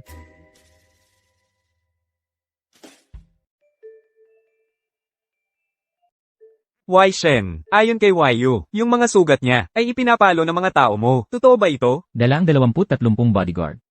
Pinuntahan niya sa paaralan. Ayaw sumama. Diretso na niyang pinagbuhatan ng kamay. Kung kahit sandali lang akong nalit, mabubuhay pa kaya si Suisui? Iyon ang tanong. Nangatwiran pa ang pinsan ko, sabi. Yayayain lang daw niyang uminom ng tsaa si Suisui. Kung ganoon, ako naman ang mag-aanyaya sa'yo para sa isang masarap na pagkain. Mali ba ang ginawa ko? Magkidnap sa harap ng madla. At ikaw pa ang ikinulong. Ang magiging hipag mo. Saan ka humugat ng lakas ng loob? Hindi ba't ako'y tinukso ng babaeng yon? Kung hindi, sa maayos na kalagayan. Paano ako mawawala sa balitang showbiz? Anong balitang showbiz? HMPH. Hindi lang nagkidnap sa harap ng tao. Gumawa ka pa ng mga bagay na nakakahiya sa lipunan. Ang pamilya nating Song, paano nagkaroon ng isang kagaya mong apo? Lolo, napagbintangan ako. Kasalanan ng babaeng iyon. Siya ang nag-imbento ng bitag para ako'y mapahamak. Kailangan mo akong ipagtanggol. Siya ba talaga ang nanukso sa'yo? O ikaw ang nagsamantala sa kanya para ako'y itumba? Nabigo, at ikaw mismo ang nahulog sa bitag na inihanda mo. Malinaw sa'yo iyan sa sarili mo. Kapag napagbibintangan si Wai Shen, ayaw niyang magpaliwanag. Ngayon, hindi lang siya nagsalita. Ang talas pa ng bibig niya. Mukhang talagang mahal na mahal niya ang babaeng ito. Kung ganito ang sitwasyon. Lolo, mayroon akong chat record sa WeChat. Kwarto 3013. Handa na, pwede kang pumunta anumang oras. Noong gabi ng engagement party, siya mismo ang lumapit para magpalit ng WeChat. Napaisip na ako noon na kakaiba. Hindi ko inakala na ang babaeng iyon, nakapagpadala pa siya sa akin ng ganitong mensahe. Kailan humingi ng WeChat si Suisui? Nang kusa sa'yo, ang mensaheng ito, hindi rin naman galing sa'yo, ang tinutukoy mo. Isang babae, nagpadala ng numero ng kwarto sa isang lalaki. Kung hindi yon ang ibig sabihin niyan, ano pa kaya? Ikaw, sa mundo, paano nagkaroon ng taong kasing, taong napakawalang hiya mo? Pumunta ako, para lang payuhan siya, na maging tapat sa kuya ko. Hindi ko inaasahan na ang babaeng ito, nang hindi niya ako masulsulan. Ako pa ang pinaikot. Lolo, kailangan mo talaga akong ipagtanggol. Si Xiao Jiang ay bata pa. Madaling magkamali ng konti, mag-ingat ka na lang sa susunod. Napakalaking pagkakamali ang ginawa niya. Huwag na lang ulitin, okay na yon. Binibining Song, ang galing mo talagang magplano. Hindi mo ako nakuha para iwanan si Hui Shen. Pinaghiwalay mo na lang kami. Kung ganito na, kung patuloy pa akong manonood lang ng walang ginagawa, parang ipinapakita ko lang na sobrang duwag at madaling apihin ako. Noong nag-uusap kami, may tinago akong card. Talagang hindi niya makukuha ang anumang usapan na makakasama sa akin. Ang ibinigay kong gamot sa kanya ay ordinaryong pampatulog lang. Walang CCTV sa second floor ng bahay. Ano bang ebidensya laban sa akin? Ang kayang ilabas niya? Ayoko. Ang kabutihan niya sa'yo ay para lang magpasaya sa matandang lalaki. Kapag natapos na niya ang plano, itutulak ka na lang niya palayo. Kaya, ano ba ang gusto mo? Simple lang. Ang hindi niya maibigay sa'yo, ako ang makakapagbigay. Painumin mo siya nito. Ang susunod na may bahay ng pamilya ay ikaw na. Yan ba ang tinig ng pangalawang binata? Pipilitin niyang painumin ang panganay ng kung anong bagay. Malakas na pampatulog. Ang ganitong klase ng pampatulog, kapag kinain ng isang tao, kahit ano pa ang gawin, hindi na siya magigising. Binalak niyang sirain si Song Hui Shen. Pagkatapos, nagpadala siya ng mga tao para hulihin sila sa akto. Gusto lang niyang sirain ang reputasyon nito. Ginawa ko lang ang parehong paraan sa kanya. Pinalaglag ko siya sa sarili niyang balak, sa bitag na kanyang ginawa. Ikaw. Ginoo. Huminahon ka. Ingatan mo ang iyong kalusugan. Umuwi ka na agad. Mag-isip ka sa iyong kwarto. Kung wala akong pahintulot, huwag kang lalabas. Bakit kapag siya ang nagkamali, ay pinapatawad lang? Pero kapag ako ang nagkamali, kailangan kong mag-isip sa kwarto? Sabi ng tatay ko, may kinikilingan kayo. Ang pamilya ng third uncle. Hindi pa ako naniniwala noon. Pero ngayon, mukhang, hindi ko alam kung saan na napunta ang inyong pagiging bias. Ikaw. Walang hiya ka.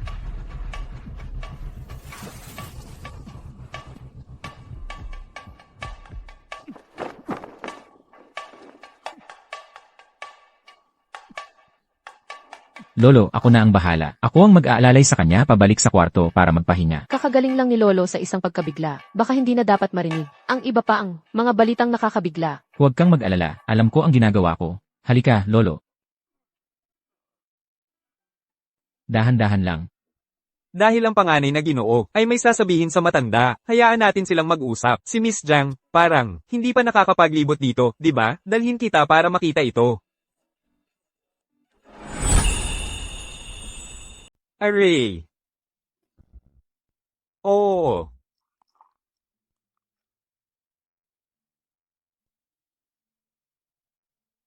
Lolo, kumusta ka na? Si Wayo, kahit na medyo makulat siya paminsan-minsan. Pero ngayon, pinagalitan ko na rin siya, para sa'yo. Kaya huwag mo na siyang pansinin pa, ha? Sabi nila lahat pinapaboran mo ako. Pero ang totoo, ang pinapaboran mo talaga ay ang pamilya ni Tio. Tama ba? Anak ka, karaniwan, napakaunawa mo. Bakit ngayon, nagsasabi ka ng ganyang kalokohan? Mga larawan ba ng mga magulang ko yon? Oo, ang tatay mo, matatalino talaga mula pagkabata. Ang nanay mo naman, maganda at mahinahon. Kung wala lang sana iyong aksidente. Pagkatapos ng aksidente ng tatay ko, sa puso mo, siguradong masakit noon. Masakit. Paano hindi masasaktan? Kaya ako, pinadala mo sa ibang bansa, at hindi mo ako pinansin sa loob ng 20 taon. Ang nangyari noon, mali talaga ang ginawa ng lolo. Kung hindi dahil doon, hindi ka sana nagkasakit. Pero lolo, wala rin naman akong magagawa. Ikaw, katulad ng tatay mo, ang laki ng pagkakahawig mo sa kanya. Noong unang makita kita, naalala ko agad siya. Ganun pala, akala ko pa naman, ang pagkamatay ng mga magulang ko ay may tinatagong dahilan, kaya para maprotektahan mo ako, pinapalayo mo ako. Aksidente lang ang aksidente. Wala namang ganoon car aming sa buhatan. Maganda ang panahon ngayon. Samahan mo si Xiao Jiang na maglibot. Pagod na rin si Lolo. Ikaw naman, maglibot ka. Hanggang dito na, ayaw mo pa ring sabihin ang totoo. Ano ang ibig sabihin ng sinasabi mo? Hindi maintindihan ni Lolo. Totoo bang hindi mo naintindihan, o nagkukunwari ka lang? Ang usapin sa aksidente, palagi kong pinaghihinalaan ito, sa mga nakaraang taon, patuloy rin akong nag-imbestiga. Lolo, siya ang iyong anak, ang aking ama, hindi ba? Bakit mo ginawa para sa isang berdugo na hayaan ang aking mga magulang sa kabilang buhay, hindi makatagpo ng kapayapaan? Siya ay isang berdugo. Siya rin ang anak ni Lolo. Nawala na sa akin ang isang anak. Hindi ko na kaya pang mawala ang pangalawa. Lahat ay akala na ibinigay mo sa akin ng song ay pagpapabor sa akin. Lahat ay naiinggit sa akin. Nakikipag-away sa akin, malinaw na isang salita lang mula sa'yo ay makakapagpawala ng kanilang galit. Pero ayaw mo talagang sabihin, anong pagpapabor, malinaw na ito ay iyong pagsisisi lamang. Sinabi ba niya sa'yo na nagkamali lang siya sandali at hindi na niya ulitin? Pero naisip mo ba kung bakit siya gumawa ng masama sa aking mga magulang? Bakit siya ginawa ng masama ang aking mga magulang? Mukhang malinaw sa'yo, tama, iyon ay ang negosyo ng pamilya Song. Noong araw, ibinigay mo ang malaking negosyo ng Song sa aking ama, kaya niya inatake ang aking ama. Ngayon, ibinigay mo naman sa akin. Maaari mong tiyakin, hindi niya ako atakihin. O kaya naman, kahit patayin niya ako, protektahan mo pa rin siya hanggang sa huli. Hanggang dito na lang ang sasabihin ko. Ang natitira, ikaw na ang mag-isip ng mabuti. Natanggap namin ang imbitasyon para dumalo sa kasalan. Ang inyong pamilya, ito, ang babaeng hindi pa kasal na magiging asawa ng apo, ay mabuti pa, walang respeto sa nakatatanda, mayabang at mapang-api. Ang aking asawa at anak na babae, natakot at na-hospital ng 1 buwan. Ang inyong pamilya ngayon, kailangang bigyan kami ng paliwanag. Ginoong Lo, Ginang Lo, pakalma kayo. Sa gitna nito, tiyak na may hindi pagkakaunawaan. Hindi pagkakaunawaan. Ang naranasan ko mismo, anong hindi pagkakaunawaan ang meron. Ang inyong pamilyang Song, malaki ang pamilya at negosyo. Ang aming pamilyang Lu, hindi rin papahuli. Ngayon, dumating kami ng personal, ang matanda, pero hindi pa rin lumalabas. Ganito kabulgar, mukhang gusto ng inyong pamilyang Song na tapusin ang pakikipagtulungan sa aming pamilya. Ang matanda ay, Ang ganitong maliit na bagay, hindi na kailangang istorbohin ang aking lolo. Sabihin mo na lang sa akin.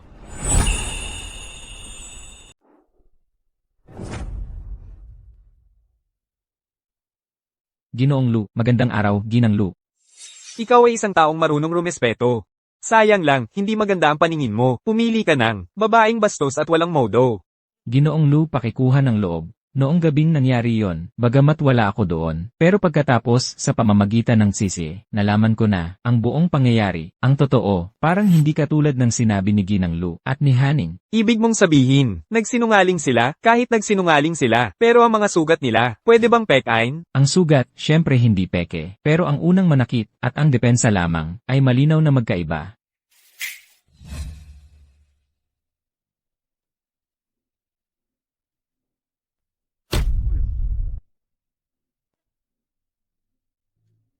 Kahit si Haneng ang unang nanakit, iyon ay siya ang unang nanakit kay Haneng. Kung hindi siya nagdala ng mga tao para pang-apihin si Haneng sa paaralan, paano ako bababa sa aking dignidad para manakit ng isang nakababata? Oo.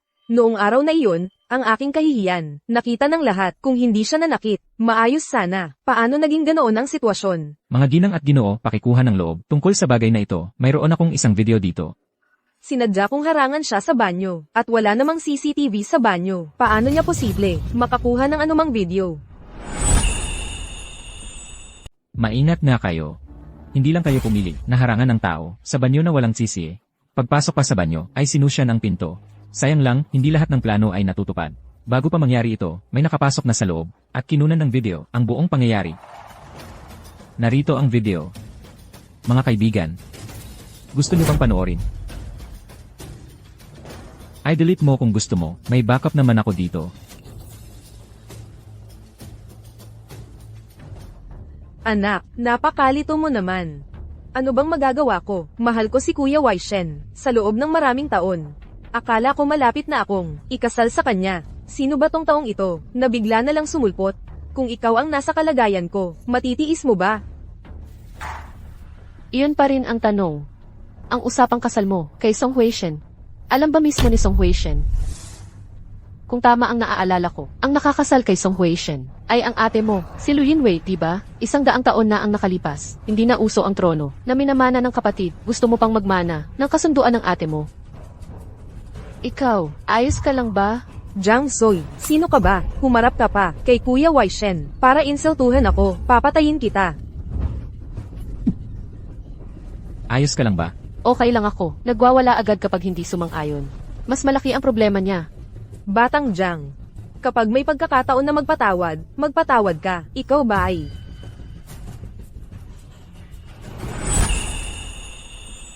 Yung babaeng Jiang na yon, ganoon iniinsulto si Haneng.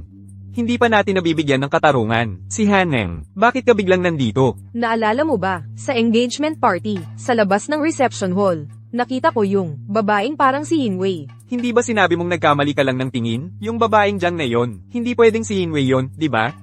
Pero kitang-kita ko, sa balikat niya, yung birthmark ni Yinwei. Sa mundo ba naman, wala namang ganoon kadaling mangyari. Bakit ka ba nandito?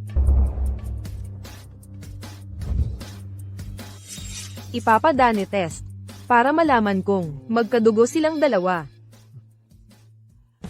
Ano to? Ito yung, mula sa bata, nakuha kong buhok. Kakagulo lang natin. At nasabi pa natin, ang masasakit na salita. Kung si MS, Jiang, ay si Yinwei nga. Imposible. Nawawala na si ate, ng maraming taon. Paano siya biglang lilito dito? Ma, siguradong nagkamali ka lang ng tingin. Imposible. Malinaw na malinaw ang nakita ko. Sa balikat niya, ay may birthmark ni Yinwei. Sa puntong ito, walang saysay ang magdaldalan pa. Mas mabuting hintayin ang resulta ng eksaminasyon.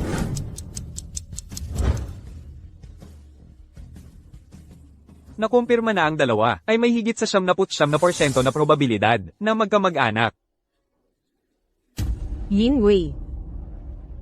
Siya nga ang aking Yinwei. 20 taon ko siyang hinanap. Tapos bigla na lang siyang lilito sa harap ko. Hindi. Kailangan kong hanapin siya.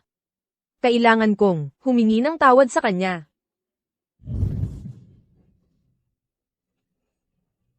Ang saklap nitong babaeng ito, si Lu Yinwei nga pala talaga. Ano na ang gagawin ko ngayon? Narinig ko, yang Torrentadong si Jiang Soy, dito lang nakatira. Itong Torrentadong to. Nakatira sa magandang lugar, ni hindi man lang kami tinulungan. Talagang pinalaki namin ang isang walang utang na loob. Soy. Yung lugar na tinutuluyan mo ngayon, mahal ang presyo, di ba? Una, itong bahay na ito, hindi akin. Pangalawa, kahit na itong bahay, ay akin, nakipaghiwalay na ako. Sa inyo. Wala na itong kinalaman. Sa inyo. Anong sinasabi mo? Kung wala kami, saan ka galing? Ang utang na loob sa magulang ay napakalaki. Hindi yan basta-basta mapuputol. Noon, kami ang nagkamali. Alam na namin ang pagkakamali namin. Tingnan mo ngayon, ang ganda ng buhay mo. Pwede bang, tulungan mo naman kami? Yung kuya mo, umutang na naman siya, milyon-milyon na. Kung hindi mabayaran, sila ay puputulan ng kamay niya. Oo nga. Hindi naman kami humihingi ng marami.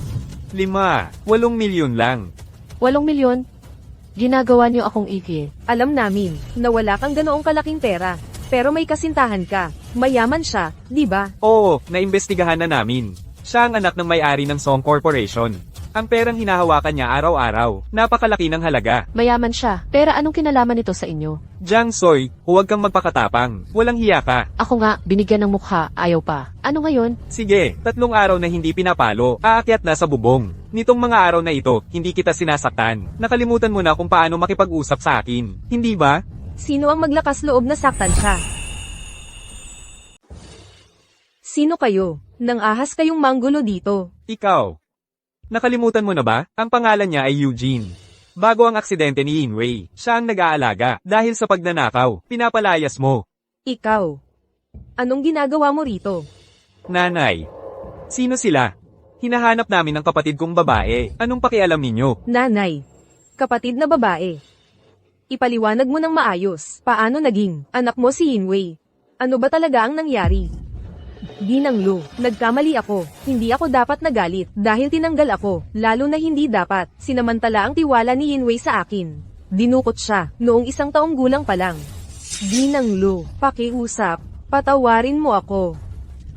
Noong mga panahong iyon, naawa ako sa iyo. Kaya tinanggap kita, pinag-alagaan mo ang aking Yinwei. Pero nang makita kitang, nagnakaw ng aking alahas.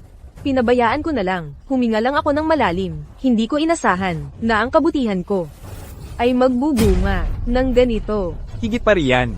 Balita ko, naglagay pa sila ng banner sa eskwelahan, at sinubukan nilang sirain ang pangalan ni Yinwei. Kung hindi dahil kay Wei Shen, na humingi ng tulong sa principal, ang pangalan ni Yinwei ay tuluyan ng nasira. Naalala ko na, hindi lang, ninakaw ang anak ko.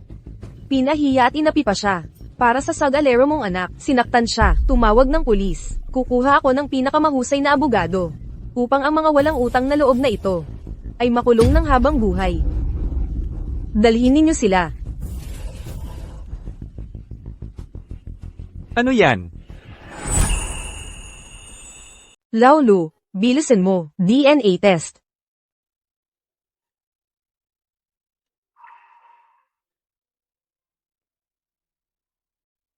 Alam ko. Sa'yo, napakabigla ng lahat ng ito. Pero ikaw talaga, ang anak kong babae, anak kong nawala, ng 20 taon.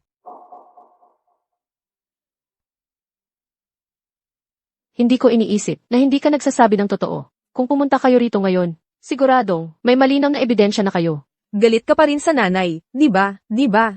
Huling pagkakataon, kasalanan ko. Alam ko na ang pagkakamali ko. Napansin ko talagang, kakaiba kayo. Si Eugene ay ganito, ikaw rin ay ganito. Kapag may ginagawa, hindi iniisip ang kahihinatnan. Saka kayo magsusori. Ano, kapag humingi kayo ng tawad, obligasyon ng iba, napatawarin kayo. Sabihin mo nga, ano ba? Ang gagawin ko para patawarin mo ako, sabihin mo lang. Kahit na, sa hirap at sa peligro, gagawin ko kagad. Madali lang. Sa paaralan, yung taong, paulit-ulit na nagbibigay ng problema sa akin. Si Lu Hanning, yung nag-utos sa inyo, napag-initan ako, siya rin yon. Kung gusto niyo akong pauwiin, palayasin niyo lang siya. Paano pwedeng mangyari yon? Anak mo ako. Anak ko rin, siya. Gets ko na. Yinwei.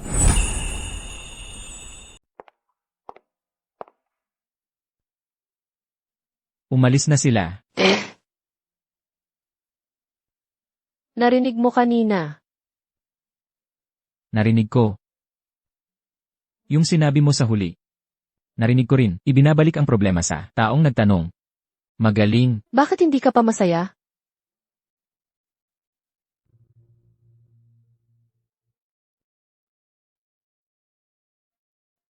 Yung pakiramdam ng pagyakap sa sarili, ang kakaiba. Hindi naman ako malungkot, ako lang ay, Maraming impormasyon. Medyo hindi ko masikmura. akala ko, mas pinahahalagahan nila ang lalaki kaysa babae. Kaya nila ako ginanoon, hindi ko inaasahan, na ako pala, hindi talaga nila anak. Akala ko yung dalawang iyon, ay nakakainis. Pero hindi ko inaasahan, na sila pala ang aking, tunay na magulang. Huwag mo nang isipin. Matulog ka ng mahimbing. Pagkagising mo, ayos na. Hindi na kailangan, ang ganitong pagsubok, hindi pa sasakit sa akin. Bukod pa riyan, may mabuting balita rin naman ako. Anong mabuting balita? Yung taong nakatali sa'yo sa kasal, ay si Lu Yinwei. Ngayon, ako na si Lu Yinwei. Ibig sabihin ba nito, na tayo ay itinakda ng tadhana, na magkasama? Tama ka. Boss, hindi ba't palagi mong pinapahanap sa akin ang maghanap kina Song Ki-hong at ang kanyang anak? Ngayon ko lang nalaman na may taong hindi inaasahan ang pumunta sa kanila. Pasensya na, ako kasi ay, Hoy, sandali. Kanina mo sinabi, na may taong pumunta, kina Song Ki-hong at ang kanyang anak.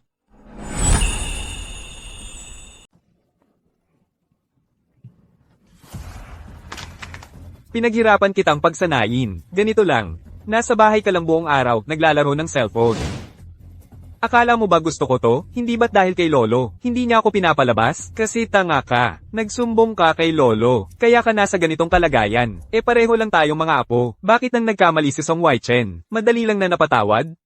Pag ako naman, ikukulong agad? Ang unfair naman ni Lolo. Noong buhay pa ang tito mo. Paborito na siya ni Lolo. Kung hindi ako kumilos agad.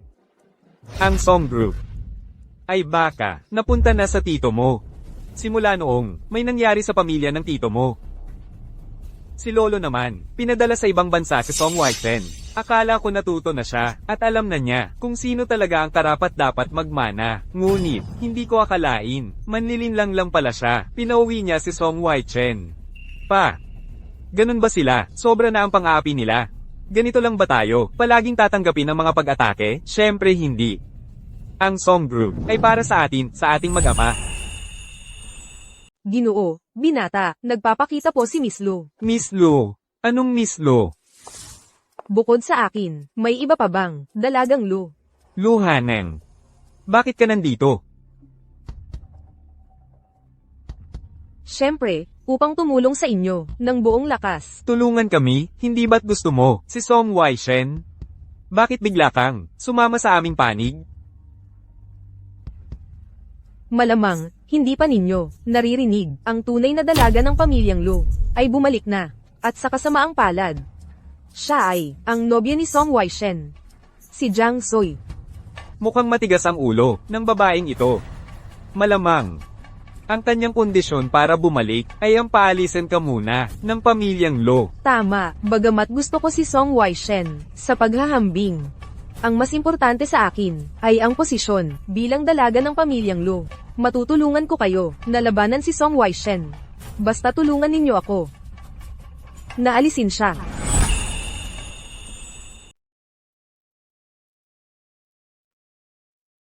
Bakit ka nandito? Hindi ka ba busy sa trabaho ngayon? Siyempre, busy. So, nag-aalala ka. Basta kaligtasan ko. Ano sa palagay mo, si Lu Haneng ay hindi pupunta ng walang dahilan para makipagkita sa dalawang iyon? Baka nagbabalak na sila ng masamang plano. Hindi tayo dapat magpabaya. Akala ko umalis ka na. Buti na abutan pa kita. May kailangan ka ba? Ito ang imbitasyon sa birthday party ko. Noon, ako ang may kasalanan. Kung ayaw mo sa akin, naiintindihan ko yan. Pero ngayon, plano kong magdesisyon at mag-announce na aalis na ako sa Lu family sa birthday party. Kung gusto mo, dumaan ka. Sige, usapang iyan. Kita-kits. Paano naging simpleng birthday party lang ito? Yun Shanju. Mula sa city center, hindi bababa sa 2 oras ang biyahe kung magmamaneho. Ang birthday party Bakit sa napakalayong lugar ito ginawa? Ang petsa ay sa katapusan ng linggo. Sige na nga, pagdating ng panahon, ako mismo ang pupunta para harapin sila. Handa na ba ang hidden camera? Handa na. Ang hidden earphone, handa na ba? Handa na. Paano ang mga bodyguard? Nakatago na sila sa malapit sa Yunshanju. Basta may signal, ay aagap agad sila para iligtas ang tao. Magaling. Napakahusay ng paghahanda. Dapat naman hindi na. Magkakaroon ng problema, di ba? Kung ayaw mong magkasugat, huwag kang lalapit sa kutsilyo. Para makapaghiganti ako para sa mga magulang ko. Ito ang pinakamagandang at tanging pagkakataon. Magpakabait ka sa bahay at hintayin mo ako. May sasabihin ako sa'yo pag uwi ko. Malalaman mo pagbalik ko.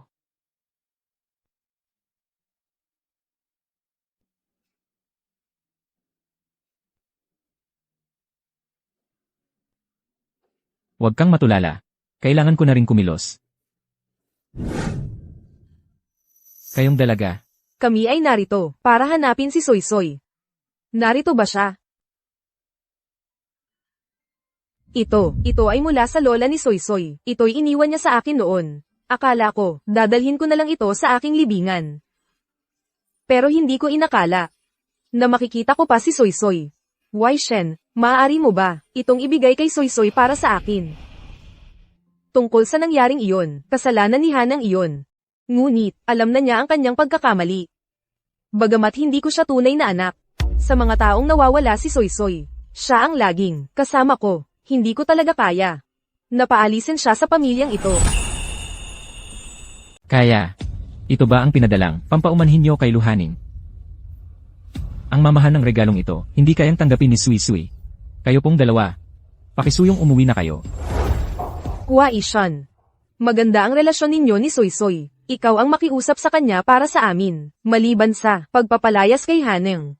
Kahit ano pa ang hilingin niya, papayagan namin. Ganito na lang. Sumama kayo sa akin. Sa lumang bahay ng pamilya Song. Kung pagkatapos ng paglalakbay na ito, hindi pa rin niyo gustong ipalayas si Luhaning, saka ko kayo tutulungan na kausapin si Jiang Sui.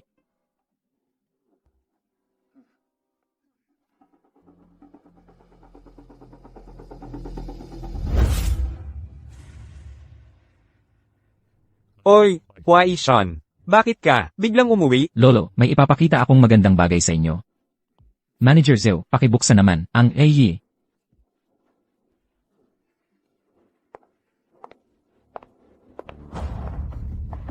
Soy Soy, dumating ka na. Bilisan mo, umalis na tayo. Ikaw na lang ang hinihintay. Haneng, hindi ba't nagbabakasyon ka kasama ang mga kaibigan mo? Bakit nandito ka?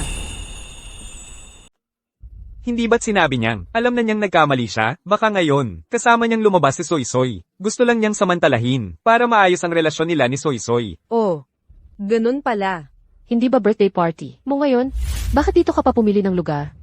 Palagi na lang tayong pumupunta sa mga ordinaryong lugar. Wala namang kasiyahan. Siyempre, kailangan paminsan-minsang magpalasa. Nasaan na ang ibang bisita? Tayo lang ba ang dalawa?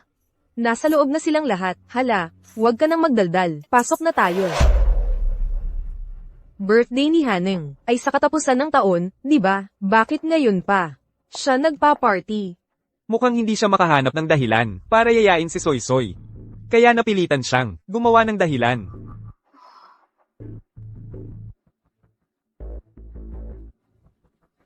Hoy, Kihong, bakit nandito siya? Panoorin mo lang. Malalaman mo rin ang sagot.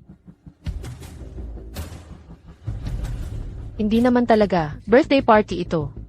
Ginusto niyo lang akong lokohin para magamit ako laban kay Song Huishen, di ba? Ang talino mo naman, ang bilis mong nahulaan, pero hindi buo ang hula mo. Gusto nila kitang gamitin laban kay Song Huishen. At ako, gusto kitang ipahamak. Ang galing ng plano ninyo. Ang husay talaga ng pagkakagawa. Hindi ko hahayaan magkatotoo ang plano ninyo. Kumusta? Alam kong magaling kang makipag-away. Kaya't pinaghandaan ko. Kumuha ako ng 2 tagapagtanggol. Nasatisfy ka ba? Kailan pa nangyari na nagkaroon tayo ng ganitong salarin? Si Hanang na bata, bakit naman nag-isip ng ganito at gumawa ng napakalaking kalokohan? Ang kanilang lokasyon. Alam mo siguro yon. Tawagan mo agad ang pulisya, para iligtas sila. Tama, dali, mag-report na sa pulis, kung hindi. Baka mapahamak, si Haneng. Ano ba yan? Nagsisimula pa lang ang palabas. Ang galing mo talaga. Isang babae, napakagaling pala sa suntukan. Buti na lang handa ako. Ano ang gagawin natin ngayon? Diretso na. Patayin. Hirap na hirap tayong maghigpit, bakit naman papatayin agad? Kahit papaano, dapat lokohin muna natin si Song Waishen, at may punta siya rito bago tayo kumilos. Gusto niyo bang?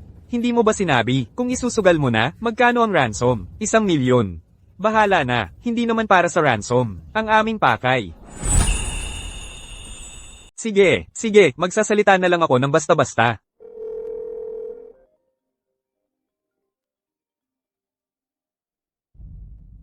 Hello, sino ito? Ikaw ba si Song Waishen? Nasa akin ang iyong nobya.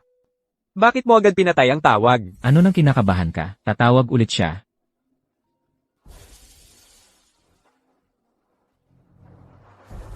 Binitawan mo ang tawag ko? Bingi ka ba? Nasa akin ang iyong nobya. Ang mga pamamaraan ng mga scammer ngayon ay lalong nagiging mababa. Ang aking nobya, ngayon ay pumunta sa birthday party ng kaklase. Paano posible na mapunta sa iyong mga kamay? Hindi ka pala naniniwala. Sige, papagsalitin ko siya sa'yo. Halika, para sa iyong nobyo. Magsalita ka para iligtas ka niya. Magsalita ka. Kung alam ko lang noon, bakit pa ginawa yon? Kung noon pa lang, sumunod ka sa akin.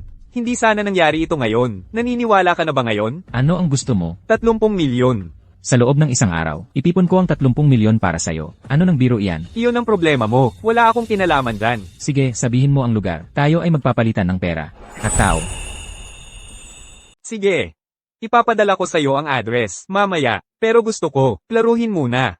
Kung hindi ikaw, ang darating. O kung makikita kong, may mga pulis, ikaw ang bahala sa mga mangyayari.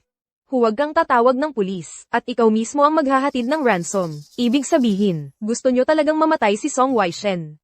Ano, naaawa ka na sa kanya? Kung sasabihin hindi ako naiinggit, kasinungalingan yun.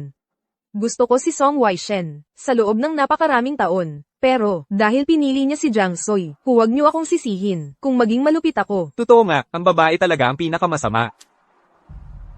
Sigurado akong may paraan ka, huwag mo sanang pababayaan. Na umabot sa ganito si Han Ying, kung hindi, ang buhay niya ay masisira. Lene, sa kalagayan na yon, kumpara sa buhay ni Jiang Sui, hindi ko akalain na ang mas pinag-aalala nyo ay ang kinabukasan ni Lu Hanning.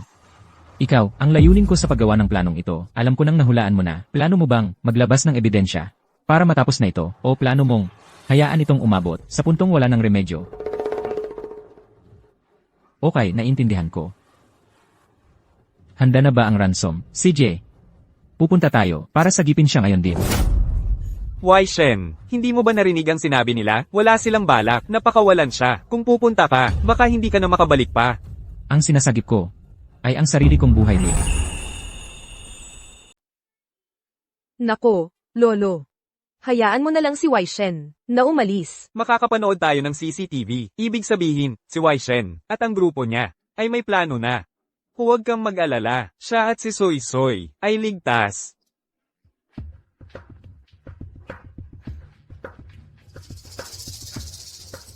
Song Waishen.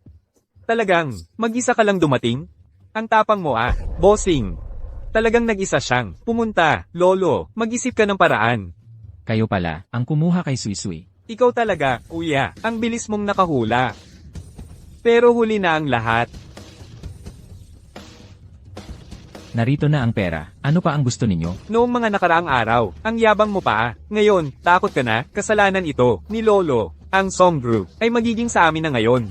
Ipinauwi ka niya, at ipinamana sa iyo ang kumpanya. Ang tao ay namamatay para sa kayamanan. Ang ibon ay namamatay para sa pagkain. Wala kaming choice. Ano pang pinag-uusapan natin sa kanya? Gawin mo na.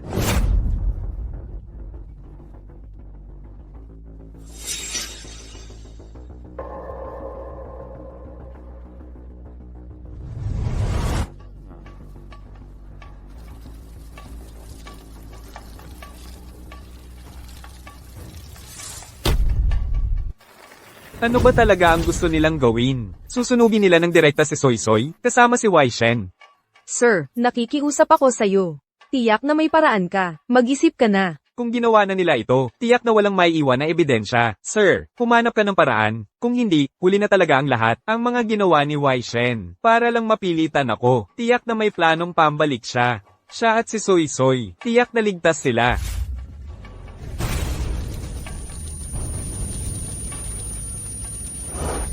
Totoo ito. Bilis, pumunta ka sa pulis, sagipin sila. Sir. Sir. Lolo, sa wakas, gising ka na. Wai Shen. Soy Soy. Noong dumating ang mga pulis sa lugar, nasusunog na ang apoy. Ang mga bombero ay gumugol ng ilang oras bago napatay ang apoy. Pero, noong pumasok sila upang iligtas ang mga tao, kasalanan ko. Lahat ay kasalanan ko. Noong una, kung hindi ako ganoon, magpaliban sa pangatlong anak, hindi ko mapipilit ang pangalawang anak na gawin ang ganoong bagay. Kung mas maaga akong nakinig sa payo ni Wai Shen. Si Wai Shen at Soy Soy, hindi rin masasawi. Lahat ay kasalanan ko. Ganito na ang nangyari. Walang saysay ang masyadong pag-uusap. Lolo, magsikap kang bumangon kaagad. Ipag-ayos mo ang libing ng binata. Una, pinatay ang aking anak. Pagkatapos, pinatay ang aking apo. Ang tunay na dapat mamatay, ay ako na itong maraming kasalanan. Matandang hindi pa namamatay. Lolo. Huwag kang magsalita. Ang tunay na nakakasakit ay ang pangalawang Ginoo, at ang pangalawang binata. Ikaw ay...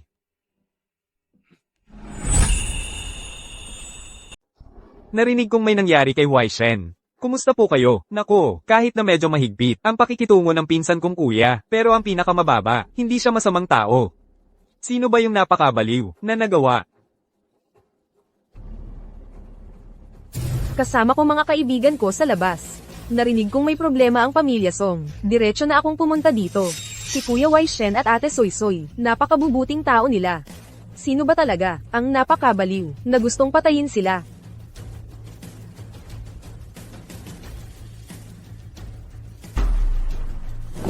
Nanay, tatay, bakit niyo ako tinitignan ng ganyan? May nangyari ba? Anong ibig sabihin ng, ang mukha ay hindi nagsasabi ng kalooban?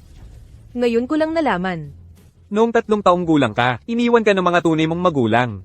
Kung hindi ka inampon ng pamilya namin, wala ka sa magandang buhay na to ngayon. Pero ito ka, isang tunay na, taong walang utang na loob.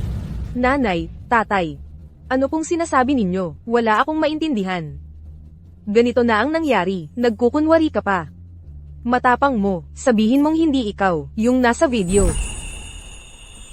Gusto niyo lang, ako'y linlangin dito, at saka ako'y gamitin. Laban kay Song Huaishen, tama ba? Ang talino mo naman, ang bilis mong nahulaan. Ay, tatay, pakinggan mo muna ako, hindi ganoon ang nangyari. Ano ang ipapaliwanag mo? Sa pulis ka magpaliwanag. Ang ebidensya ngayon man, 20 taon na ang nakalipas, sinadyang pagpatay, ang ikatlong Ginoo man, matandang Ginoo, ibinigay na sa pulis. Ano? Ay, tatay, ako ang tunay mong anak. Wala na si Wai Shen. Ngayon, si Wai Yu, ang tanging apo mo. Isusuko mo kami sa presinto. Ang malaking angka ng Song, kanino mo ibibigay? Sa buong buhay ko, ang pinakamalaking pagkakamali ay ang pagtago sa iyo. Ito ang kapalit sa akin. Ay, tatay. Ako ang tunay mong anak, tatay. Pamilya tayo, lolo. Nanay, nagkamali ako, nanay, nanay. Hindi ba kayo? Talaga bang si Soy Soy? Ako ba'y nananaginip? Para lang maparusahan ng ilan, ayon sa batas, hindi naman kami, ganoon katanga, isuko ang sarili. Kahit na nasugatan ako. Pero naipaunawa ko sa ilan, ang tama at mali. Ay sulit na rin. Ano nang gagawin?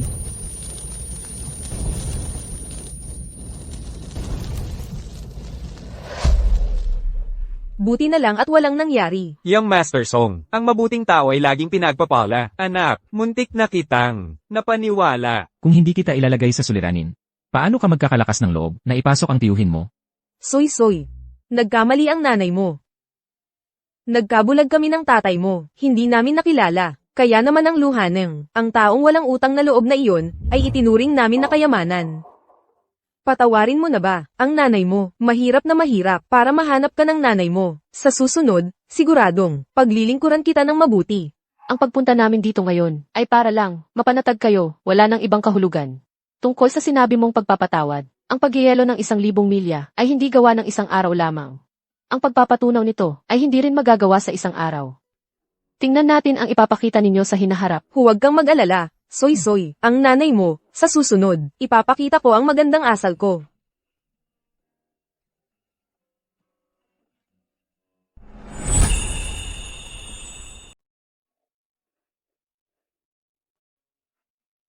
Anong ginagawa mo rito?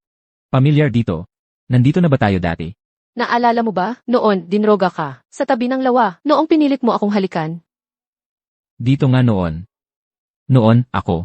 Lito ang isip ko, gusto ko lang tumakas, pero di ko alam kung saan tatakbo. Bakit mo ako dinala rito? Naalala mo pa ba? Yung nalaman mo noon, kung paano ibalik ang mga katawan? Siyempre, naalala ko. Sabi, gawin muli ang lahat ng bagay. Bago nagpalit ng katawan, gawin muli. Pero noong ginawa natin yon, di ba natupad na? Walang nangyari eh. Tinanong ko ang isang tao pagkatapos. Bukod sa gagawing bagay, ay kailangang magkapareho. Dapat magkapareho rin ang damdamin. Pero kahit ano pa. Noon man o, yung sa opisina, ang damdamin ko, ay pareho lang. Talagang hindi ko alam kung ano ang dapat kong gawin. Hindi ako. Noong gabing iyon, nang makita kita sa tabi ng lawa, bukod sa pagkagulat, medyo masaya rin ako. Nang halikan mo ako, ang puso ko ay tumibok ng mabilis. Kahit pareho lang ang ginawa natin. Pagkatapos, ang damdamin ko ay ibang-iba na. Kaya hindi tayo nakabalik sa dati. Pinilit kitang halikan. Masaya, so. Noon pa lang, may gusto ka na sakin? Di naman ganoon kagusto. Siguro pagtingin lang. Pero, ikaw ang pinaka-espesyal na taong nakilala ko. Ang pinagmulan mo ay napakahirap. Pero lumaki kang masigla at masaya. Parang isang masigla at masayang mirasol. Gusto mo bang subukan muli? Ang damdamin ko ay tulad noon.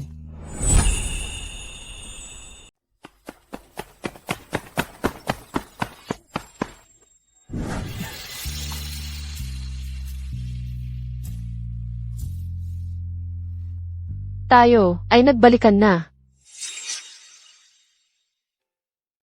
Unang beses kitang yayakap ng ganito, di pa rin ako sanay.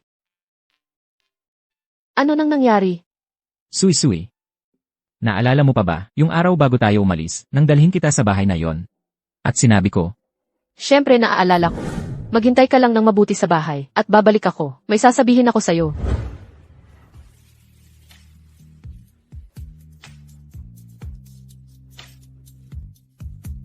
Sui-sui. Pakasal ka sa akin.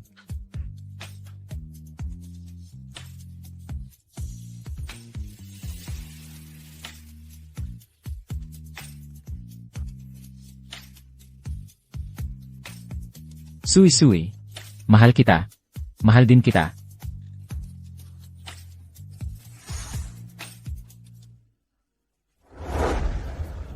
Umuwi na tayo.